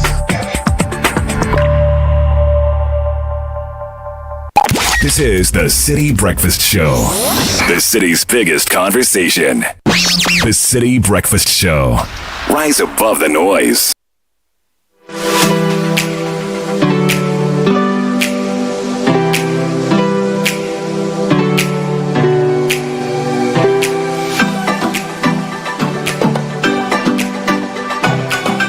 Hello to you and welcome to Effective Living Series 2025 on Channel 1 TV and 97.3 Citi FM. My name is Caleb Kuda. Throughout the year of 2025, our focus for this year is resetting for success. You know, we're in a period of resetting, and in the first week we focus on the mindset and our personal development. In week 2 we are focusing on l'argent, money, cash, and we're looking at our personal finances. We are in week 2 and some people are broke already. Is financial independence possible for you in the year 2025? If you are looking forward to that, my guest, CEO of Daylex Finance, Joe Jackson, will be giving us all the keys to financial independence and how we can improve our finances.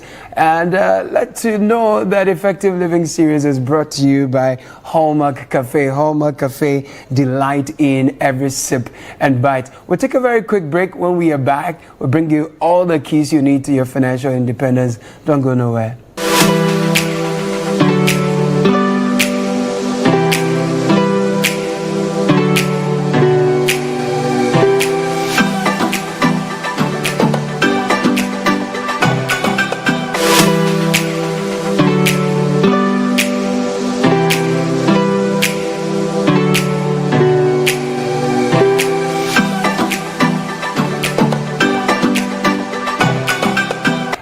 Welcome back. This is Effective Living Series on Channel 1 TV and 97.3 Citi FM. My name is Caleb Kuda and my guest today is Joe Jackson, CEO of Daylex Finance. Wafa, Afishafa. Afikombochen, Afisisena. Get some come. Amen. Yeah. Amen. So long as there's life, there's abundant hope. Absolutely. Yeah. Absolutely. Well, it's good to see you. We have hope for our finances, but we are only in week 2 of the first month of the year, and already boys are broke. Girls are crying broke too. Skanasa. In fact, yeah, the beginning of week 2. Yes. Yes. Listen, it's a tough. January is always tough. It's tough because, first of all, there's Christmas. Now, bear in mind, right, for the whole country, for most of us, our salaries, our incomes, the money we make is not enough. It's not enough for various reasons, because prices have gone up, because incomes have not kept up with prices, the exchange rate has gone through the roof, and we could go on and on and on. Bottom line, the money is not enough. So Christmas comes, that small money gets spent. The New Year comes. Then there's Constitution Day, Inauguration Day, call it what you want. It's tough for you. Yeah. It's tough. I'm prepared to bet 60-70% of the ordinary person is already feeling flat broke. and there are 2.5 more weeks to go. My goodness. Before there's an alert on the phone. My goodness. And there is school fees to be paid. School fees for your kids. Yes. School fees for those in secondary school. Some of them went to school this week. School fees for yourself. You're doing a master's or something. No. Sandwich programs and things. It's tough. Wow. Will it get better as the year goes by? Okay, now, the reason why we're having this chat is how to make it better. Right? But it won't get better automatically. On its own. Right. No. Right. You're going to have to be very intentional about your finances. And that's the only way it's going to get better. Listen, the economy is in dire straits. Companies are not doing as well as they could. Salaries are not keeping up. Businesses are not booming. And it's not going to change overnight. Right. So this year will be tough. But guess what? The onus is on you. Let's situate it in the global geopolitical perspective. We're seeing a lot of sweeping across the globe, change in government. We see the Russia-Ukraine war is still ongoing. The BRICS, the growth of that, all of that is happening, and it looks like there's going to be some hard landing for everyone who is seeking personal financial independence. Yeah. Now, in terms of situating it properly, remember that for a lot of the ordinary Ghanaians, one way out is to consider, can I hop outside the country? Or can I... Want to Jakba? Jakba. Yes. As the term goes. The challenge you have is that because of generally all the changes going on and all the difficulties and the cost of living crisis and the more the conservative and right-wing movements that are sweeping across, you're going to find that the places where we used to go are not as receptive. They're anti-migration. They're anti-migration. The US, the cost of living crisis in the UK, all of Europe is moving to the right. So you're going to find that people are not very receptive to you jackpotting into their country. Wow. Even those who are jackpot already, they're struggling. Want to close the gate to you who is now coming. Yeah. So in situating it, you're going to find that this year there's going to be less opportunity for people to jackpot. Right. Less opportunity for people to move outside. Right. And less opportunity for us to get inflows from those of us, those who have been lucky enough to jackpot and who have been cushioning that a bit. So that's the global thing. In the midst of this brokenness, how can we mend ourselves in our financial pursuit? First of all, how do I critically assess my financial situation and know what steps to take to be at least economically independent? Now, first of all, you have to understand a very simple equation. Right. And that equation starts with how much you earn. Everything you earn goes into that, what I call that basket. Right? And when I say how much you earn, it's your salary, right? It's your side hustle, it's a gift. Literally, even if you take bribes, it includes the bribes. My word. A close relationship gives you money. Right. It all goes into that basket. So windfalls, freebies, side hustles, earnings, allowances, everything. Legal, illegal, moral, immoral, all goes into that basket. Right. From that basket, you spend. Yes. After you spend, what is left is savings. Right. Right? Now, once you understand that equation, and from savings, that is what you can use to invest. So first there's your basket of all your earnings. Legal, salary, moral, immoral, whatever it is. Then there's all the spending that you do. We don't encourage the immoral ones, though. But we are just saying that whatever you get, however you get it, right, goes into that whole basket. Then you go into the spending part, which is whatever you do, whether you're spending it on drugs, on school fees, on food, on transport, whatever it is, right, paying off all debt, right, paying interest, paying whatever it is, it's spending. Right. After that, whatever is left, if any, is savings. Is there ever any left? Now, the key thing to being intentional is that you've got to make sure there is some left. Wow. That's the first part of the equation. Whatever you do, however you do it, you've got to make sure that there is some left. Now, that sounds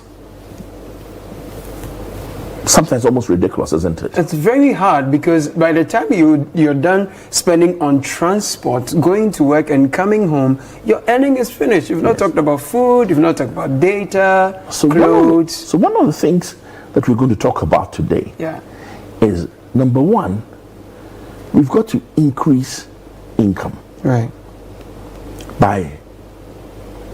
And we're talking about the rest of the year. January is already gone. But whatever you do, you're going to have to be intentional about increasing income. Right. You have to be intentional about reducing spending. Right. And finding ways to spend less. Oh yeah. Right. And I keep telling people,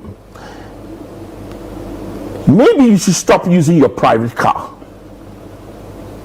and hop onto public transport. It's more expensive, isn't it? It's riskier using the cheaper ones, and it's more expensive using the convenient ones. But you've got to find a middle ground. Okay. Because what makes your car expensive is not the cost of fuel every day. It's the maintenance of the vehicle. Yeah. Right? Sure. So you got to look at public transport. And I assure you, public transport may be less comfortable, may be less convenient. And it's very risky. I tried it during Christmas. Maybe even more risky. Yes. But it is cheaper. Okay. So we are just looking for ways to reduce your expenditure. So for example, if you're already on public transport, maybe you should start walking part of the way. Okay. Or getting a motor, or getting a bike. That's some austerity measure you are Listen, the point is this. The only way you're going to survive and thrive and prosper in this situation is to find ways to increase income and spend less. Okay. So that from your savings you can start to invest. Now remember, unless you save, you cannot invest. And what is an investment? An investment is just something that provides me with income or holds value. Okay. Right? It's an asset that by itself provides me with more income or holds value. And then that asset is wealth. Okay. Right? Okay. So wealth is not your income. Right. So maybe I'm CEO of Dalex Finance. If all my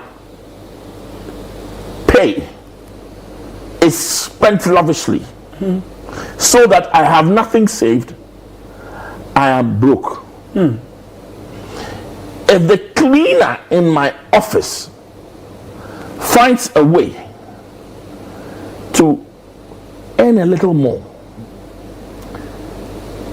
spend a little less, save more and invest, right? She is maybe wealthier than I am. Interesting equation Joe Jackson is sharing with us how to improve our personal finance. When we are back from this break, I will be finding out from him what investment instruments are ideal for us, but also what practical ways can we reduce our spending and then increase our earning. And then, with all some of the things we've seen, haircuts and all of that, is investment still a safe way to improve or increase your wealth? Questions for Joe Jackson after this break.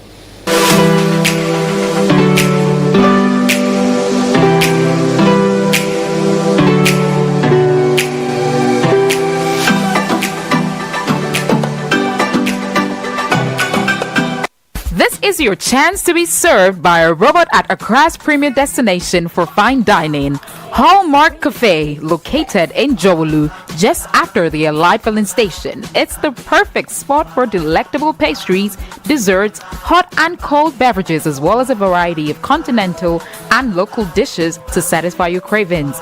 Enjoy convenient staff lunch services, expert kitchen management, and outdoor event hosting. Here, simply press a button and your waitress will be at your table in no time. Visit Hallmark Cafe today and experience the future of fine dining. Call us now at 053-7344-095 to make your reservation. Hallmark Cafe. Delight in every sip and bite.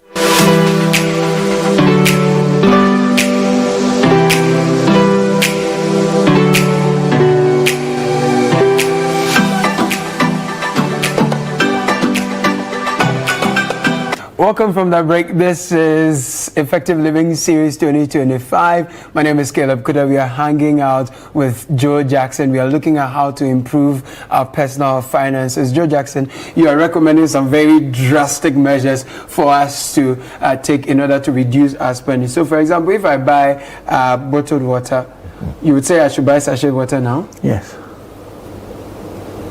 Simple answer, yes. And if I take my clothes to the laundry? Please, wash it yourself. If you buy only designer clothes, start looking at used clothes. The point is simply this. Unless you find a way to have a surplus, when you take your income together and you take out the expenditure, so that there's what we call savings before you can invest, you have no pathway to wealth. Right. And you are doomed to stay in that poverty-stricken situation. Oh, but we went for Watch Night service. We had a prophetic word. This is our year of financial independence. Okay. Breakthrough will come. So maybe we should do a verse. Amen. And maybe we should do a verse battle. Because I will quote to you. Yes. But Paul says that you should be able to abase and abound. Right. Right? And then the verse immediately after that says you can do all things through Christ. Philippians 3. Yes, who strengthens you. Yeah. Now we like to go to doing the all things without thinking about it. That applies to abasing and abound. It also says, my Lord will supply all my needs according to his riches in glory. Your needs. Okay. Not your wants. Charlie, you have finished me. You have finished me. Let's talk about the investments opportunities. But the important thing is this. Whatever happens, save. And it sounds almost unfair. Like a no-brainer. It sounds difficult. And you've heard it many times. Yeah. But you're going to hear it many more times. Because that's a way, eh? That's the only way. Unless you can scrimp and save and cut expenditure so that there is something left that you can now channel into an investment, you're doomed to stay at the level at which you are. Okay.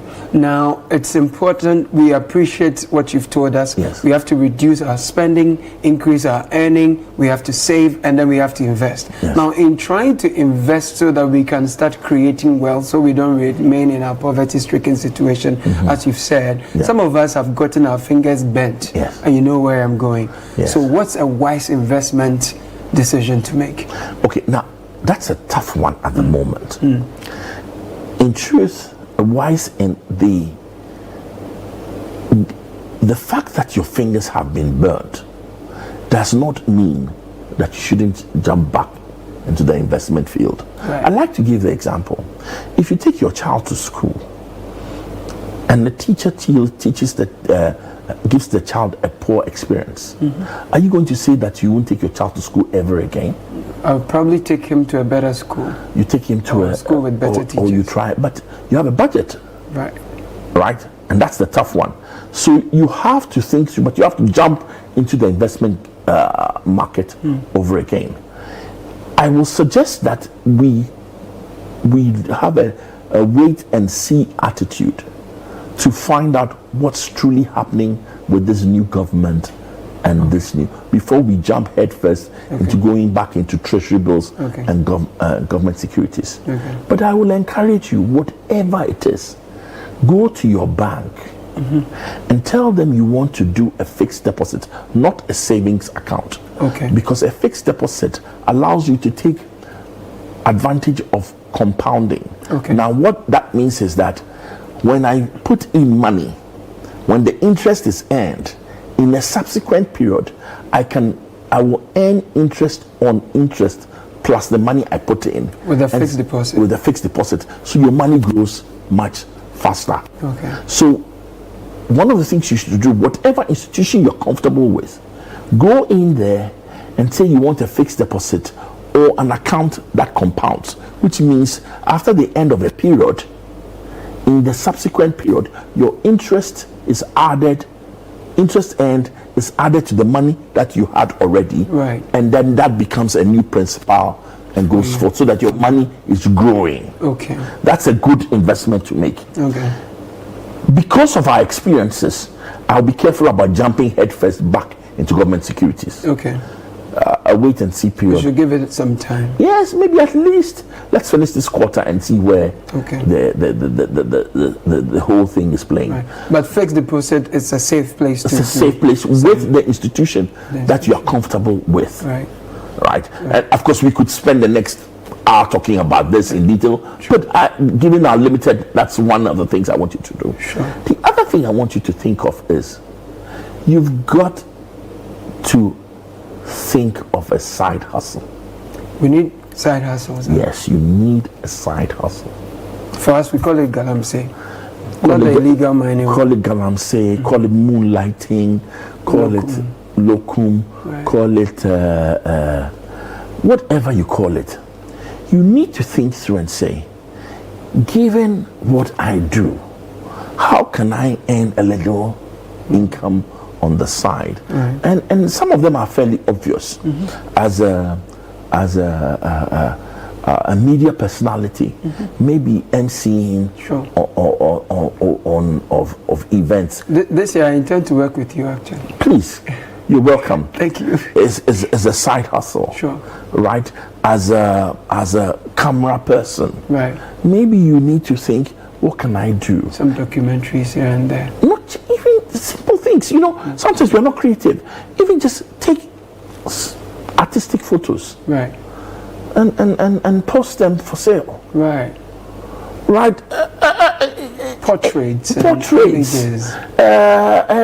take pictures of kids. And stuff like that. The thing is, the spectrum of side hustles are so wide, so large, that you've got to have a side hustle.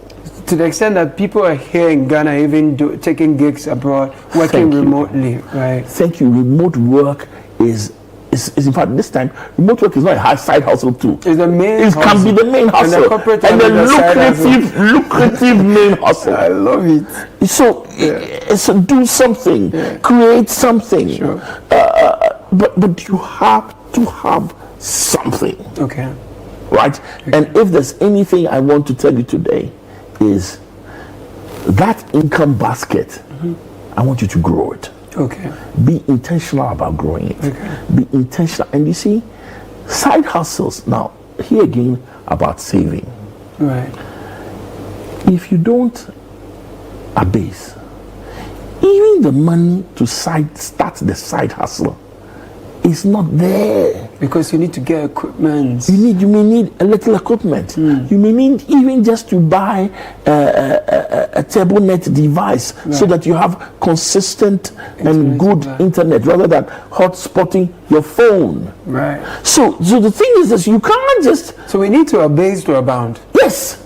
Because what happens is that, in that equation, if you save and you are investing, that investment feeds back to the top by increasing your income and then growing the pie, that is you.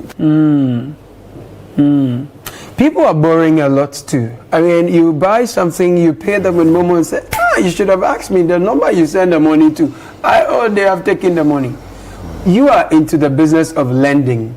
Would you recommend borrowing? For someone? Even though I make money by lending, my advice to you is don't borrow. You see, we've talked about January. We've talked about how difficult things are. We've talked about, and if you borrow in January, all you're doing is postponing the pain of January into February or whatever period you are going to get into. Take the pain. Okay. A base. Right. And start saving from next month. Because what you do when you borrow is that you have spent your income even before you've received it. And these are all personal finance tips. If I'm a company and I want to expand, I've saved a bit but I need money, is borrowing still a bad idea? You see, borrowing is good in only one instant. If you borrow and every single bit of that money you borrowed is going into an investment that will yield an income, then it's fine. Okay. If you borrow to consume, you're headed for deep trouble. To be broke, yeah? Yes. And we're about to wrap up. I have about 4 minutes. So okay. One more tip. Please. To spend less, create a budget. Okay, in order to spend less, you need to create a budget. Yes. So let's take, I'm in February, end of January, and I know that all my income put together, give or take, will come to whatever figure makes sense to you. Whether it's 1,000 CDs or 10,000 CDs, whatever figure makes sense. Allocate that income into specific categories of spending. Right. At the very least, it will restrain you from the more profligate things that you will do. It will restrain you from those things that you don't need and yet you do and then regret. So financial discipline. Yes, the whole act of putting together a budget in itself, it's a fantastic discipline. Wow. Well, so long as you sit down and you start, it will tell you what you can do and what you cannot do. Right. Maybe by the time you finish putting together that budget, you know that you can't close from work this Friday and hang out with the guys and buy somebody a drink. Okay. So you'll be more careful in You'll be more careful. You splurge. And then the next step is actually sticking to the budget. Okay. But even just drawing the budget alone, it's good discipline. It's good discipline. And that can even be a side hustle. Drawing budgets for people. Financial budgets. Everybody should draw his own budget. I don't want somebody drawing. That's not a side hustle. I'm going to recommend. I'm coming up with ideas. No. Everybody should draw his own budget. So, and you see, when I say draw a budget, I'm not talking about a fancy Excel sheet. I'm just talking about take a sheet of paper. This is my income. X amount of CDs, transport, rent, phone credit, phone data, etc. By the time you finish, yourself will know where you sit. And then if it doesn't make sense, you start to reduce, you start to cut, because you put down laundry fees, 300 CDs, because you go to laundry 3 times or twice in the month. So all of a sudden, take out the laundry fees, replace it with buying some soap and washing yourself, and ironing yourself, or whatever makes sense. You are good to go. Make a budget. That's one thing. Great. So we've talked about practical things. Yes. First of all, you got to abase and abound. Abase and abound. Number 1, get a side hustle. Number 2, get a budget. Right? Number 3, don't borrow. Joe Jackson, thank you. Thank you too. Wonderful. And I wish you all the best. Thank you so much. That you will be intentional about your finances and that you understand that it is about you. That in spite of this economy, you can still not just survive, you can prosper. Excellent. Thank you. Hopefully by the end of the year, we'll have this conversation again, and I also share how many galamseys I've had with the ex-finance, you know, and we have I'm abounding, you know, in the galamsey side. Boundless. Thank you for watching Effective Living series. We've learned so much. We're going to reduce our spending, increase our earning basket, and then also save, invest, check the system before we jump into some of the investment instruments. But we're certainly going to budget our spending so we don't just splurge and send Momo recklessly. You know, we have to about. This is how we want you to live effectively. Hopefully, this helps you. My name is Caleb Kuda. My guest was Joe Jackson, CEO of Dalex Finance. I'll see you next time. Only thing I see is beautiful people. Beautiful people. Unleashing the power of relevant radio. This is Citi 97.3. Ghana Post. Ghana Post. The most affordable delivery option for food and merchandise from Ghana to everywhere in the world. Connect with us today and see for yourself. Ghana Post. Smart, secure deliveries.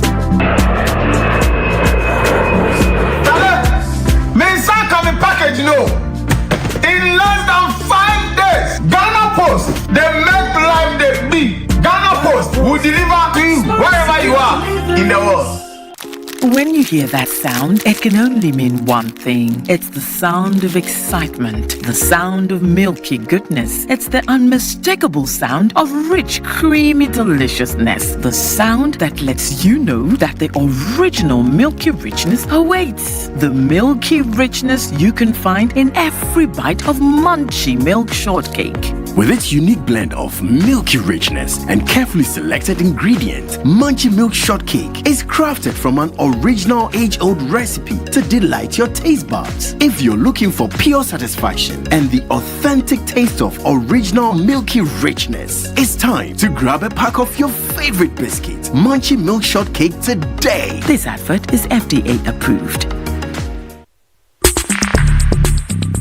Join the conversation on the Citi Breakfast Show on Facebook at facebook.com/Citi97.3, Twitter at twitter.com/Citi973, and Instagram at instagram.com/Citi973 with the hashtag CitiCBS. This is the Citi Breakfast Show, the city's biggest conversation.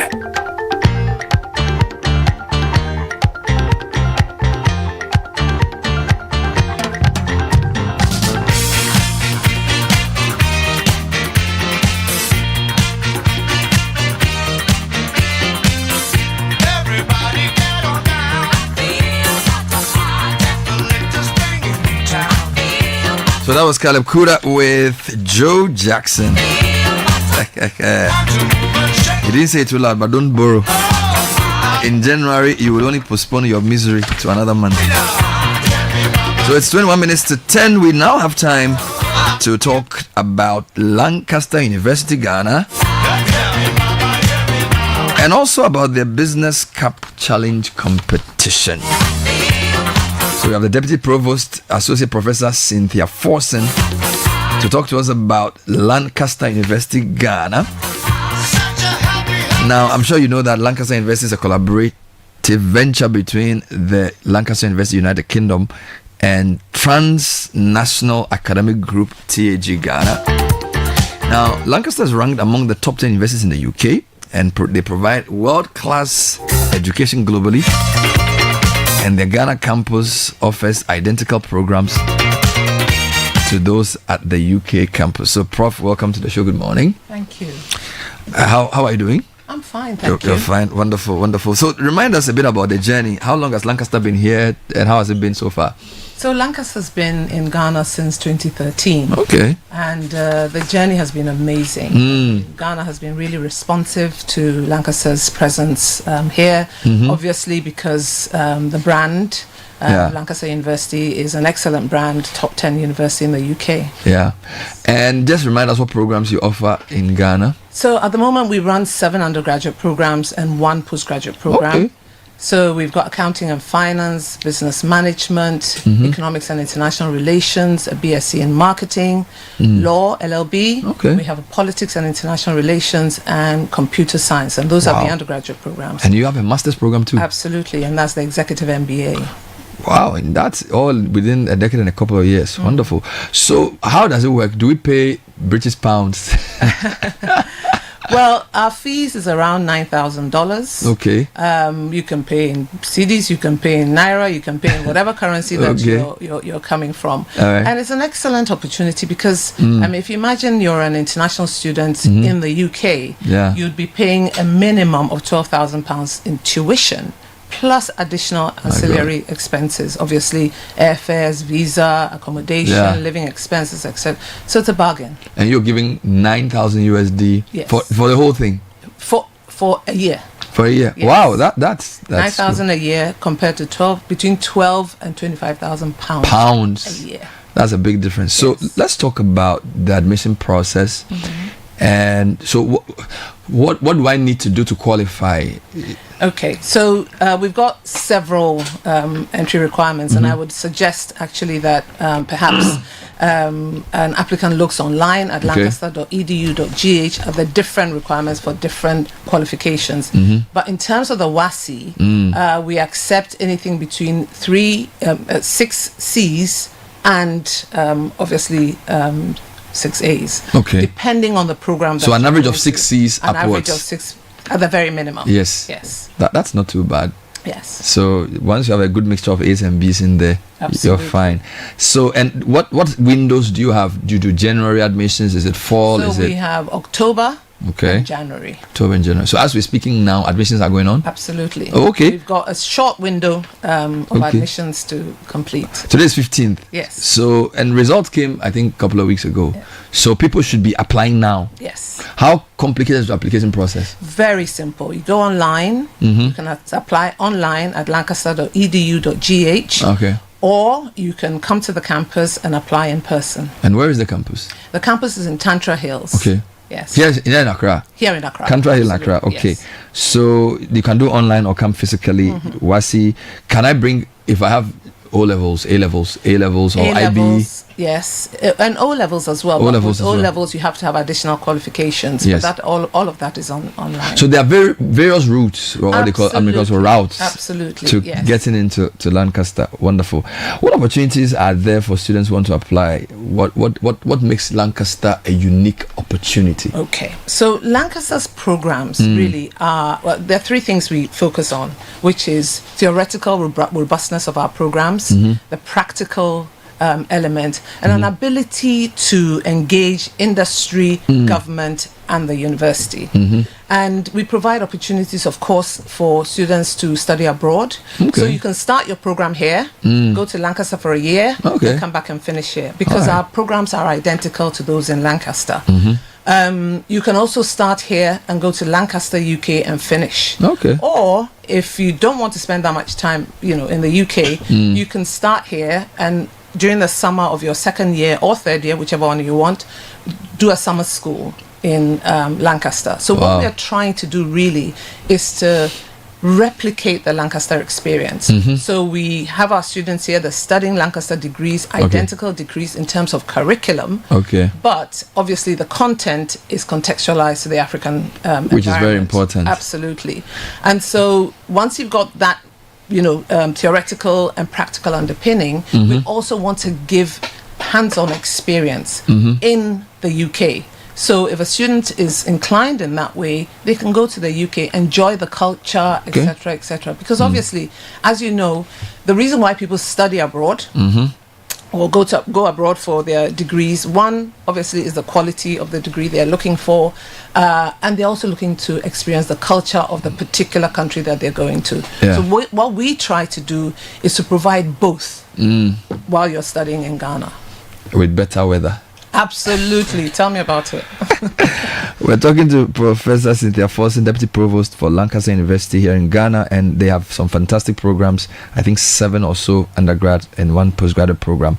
There's been a bit of a buzz about the AI phenomenon, and we're told Lancaster is exploring some new frontiers in there.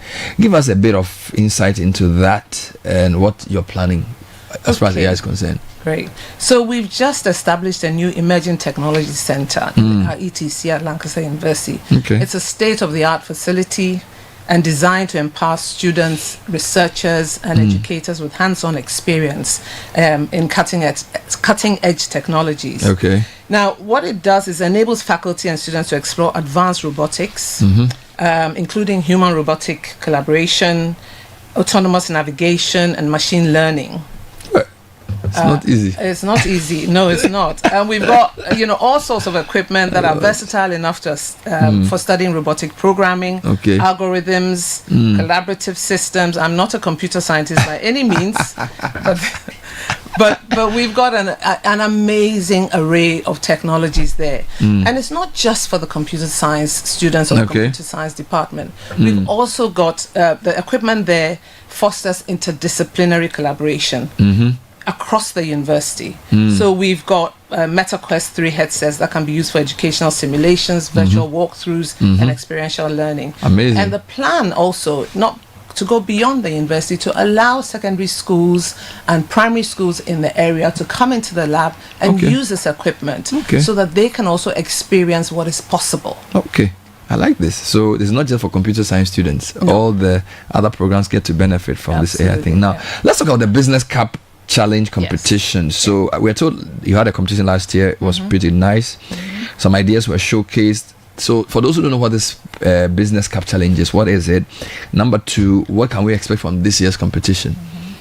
So the Business Cup Challenge is a unique platform that has been designed by Lancaster University, Ghana, to challenge Ghanaian high school students to generate ideas to solve Africa's problems, essentially.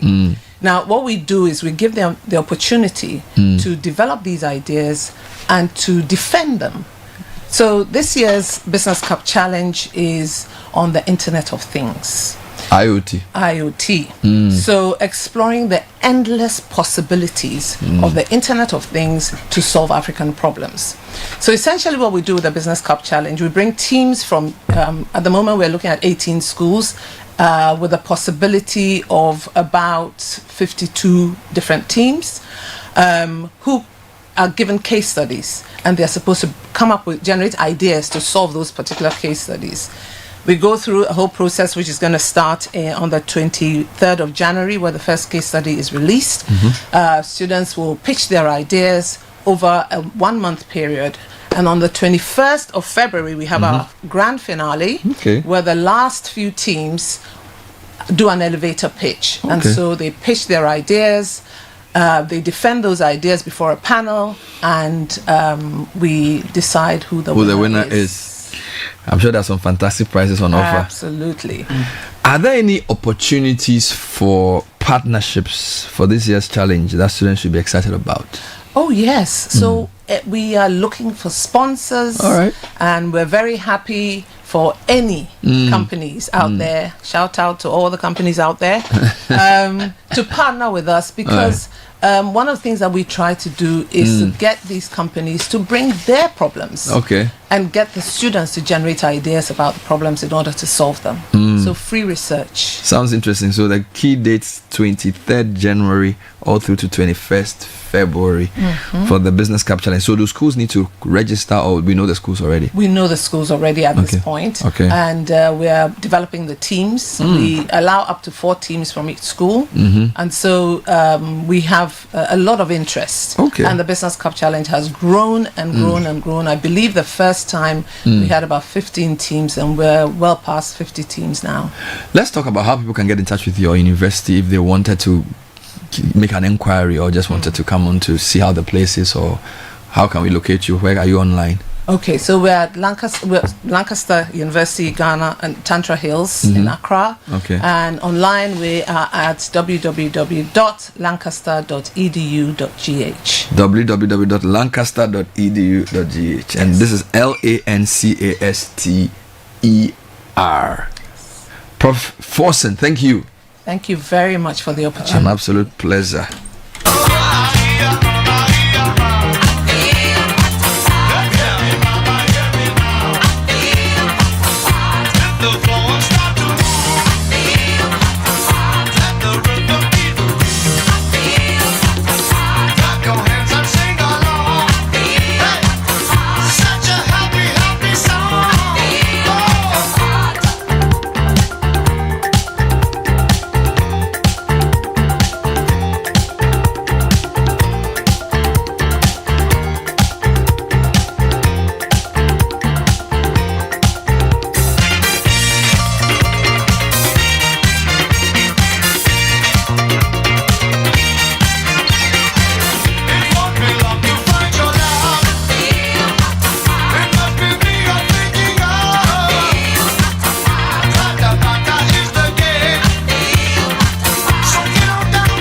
another thing about these songs, every song has something I like. So this one is pam pam para pam pam para pam pam para.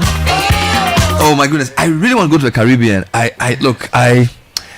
can't wait. I can't wait to go to the Caribbean. I really have to. I have to. It's a nice feeling. The things I've seen there so far, it's inviting. Yeah, I really want to go to the Caribbean. You say you have friends from the Caribbean. Did you see similarities in behavior beyond the food? For one thing, when it comes to athletics, we're both very good sprinters, produce very good sprinters. Although they tend to play cricket and we play football. Yeah, but they like their football. But they do. But then they have cricket in addition. Yeah, but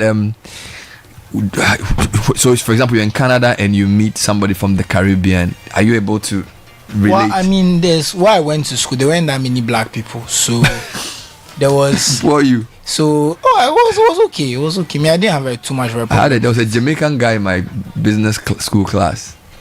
Yeah, so even when I went to do my masters, I was friends with a girl from Jamaica. Yeah. So what tends to happen when there's not too many black people, it becomes African Caribbean. That's what we tend to do. Yeah, exactly. Yeah, so you mix together, have fun. So they used to do their dance hall nights, and then they like dance hall a lot. Exactly. Yeah. But they've started getting into Afrobeat too. Right now, they have to. That's the future. They enjoy the Afrobeats too. So. Let's read some comments. Good morning. I'm Sunny from Budumburam. The road from Kaswa to Winneba is still ongoing. Nice. Good morning. Kindly talk about Enchi Elubo Road. Okay. Before those in Accra complain about traffic, kindly let's talk about my Enchi Elubo. It's very bad. Do you know Enchi? Enchi, yeah. Enchi Dadieso. Elubo. We're talking Western region. Almost at the border. Good morning, team. I want to know if the Dodowa Road has also stopped. It's ongoing. It's ongoing. Pokwasin Sawam road construction is virtually dead. Well, Nana, somebody said the road was ongoing. So, Caleb, we need to go check this out. Sure. But I remember the government saying the Dodowa Dental Road was a national security issue, thus was being funded by the government. But after the election, Oswald is back working on the road, though it's not giddy. But at least we see them working on a culvert. Okay, cool. Good morning, Bella and the team. I have two personal reasons why the contractors are rushing to complete the roads carried over despite the change in government. One, these are my personal views, which I'm entitled to anyway. The contractors may be scared that Aura will come after them if they are already paid but refuse to complete their work. But this disclaimer is interesting. Because they have already been paid, they want to hurry and finish the projects in order to hit inflation. Okay, I got a nice comment about Amo Godfred, and I like to. I actually want to say that in our job on air, I think in the past 4 years at least, the people in the road sector have been very responsive to our calls. Some ministries hardly talk, but the roads people somehow especially on this show, I think they've come to understand that the public is so concerned about roads, and they've understood the importance of updates. So for example, we called some guy on the Obeche Bilamte. He spent time to explain everything. Ahmed will explain the motorway.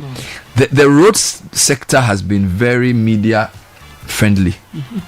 And I think it's good. I think because they know that it's every day. People are every day. It's become an everyday issue. It's no longer, when I started this job, roads weren't that big on, because engineers won't talk to you. Like there was it wasn't a public facing thing. There were other issues to deal with. Also because the government did year of roads 1, 2 and all, it was important that part that was executing it was more responsive than before. As someone who's lived in Accra my whole life, the way the road network has changed in terms of how much they are built, like the roads they built way wider, and going to places it's so different. I had a friend who lives in McCarthy Hill. When we were kids and we had to go to his house, it used to take like 2 hours. Just one road. Just to go to McCarthy Hill. Now, if I'm going to McCarthy Hill, because of the N1, 30 minutes. I'll tell you one other great road. You know the Pokwasi road that takes you to Awushi? Yes. I mean, that from road. In fact, that road is one of the best roads, because what that does, it cuts the drive from Kwabenya. You don't even need to pass through Achimota. Pokwase straight to Awushi. So you can join the Awushi and join the N1 and then be off to but I also have to complain about that road. The street lights. And that was a bit confusing, the because road is dark. If you don't take care, you can even miss your turn. Because the way the road is, the road is very dark. And while we celebrate some of these ones, the very good ones and new ones, I think drivers also need to take precautions. Yes, please. I've heard of some knockdowns on the Boteman Road, and already it's not good. Yeah, so I think I use the Boteman Road. Oh my God! Again at night on Sunday. Sweetness. You know, but the problem though is that School Junction is now a massive traffic bottleneck. Yeah. So you know, the road from Maijo to School Junction, the road from Zoom Lion, Boteman to School Junction, and then so in the mornings it's a lot of traffic. You know, I don't know what they can do. Do they need a traffic light at School Junction? Maybe not. Maybe yes. Or a police person. I think people are indisciplined. People are impatient. So traffic light might Caleb said, I don't want to victim blame, but a lot of pedestrians are also very reckless when they cross the road. Because it's like sometimes you are driving, it's like someone just walks in the road. That happened to me last week. And sometimes like they don't even look. And they are not even transparent or reflective. They are not even reflective in the night. If you are driving, you're the one who's operating heavy machinery, so you have to be more careful. I think that one, the onus on the driver is to be more careful. But I also feel like as a pedestrian, you can see me coming. You are not at a crosswalk.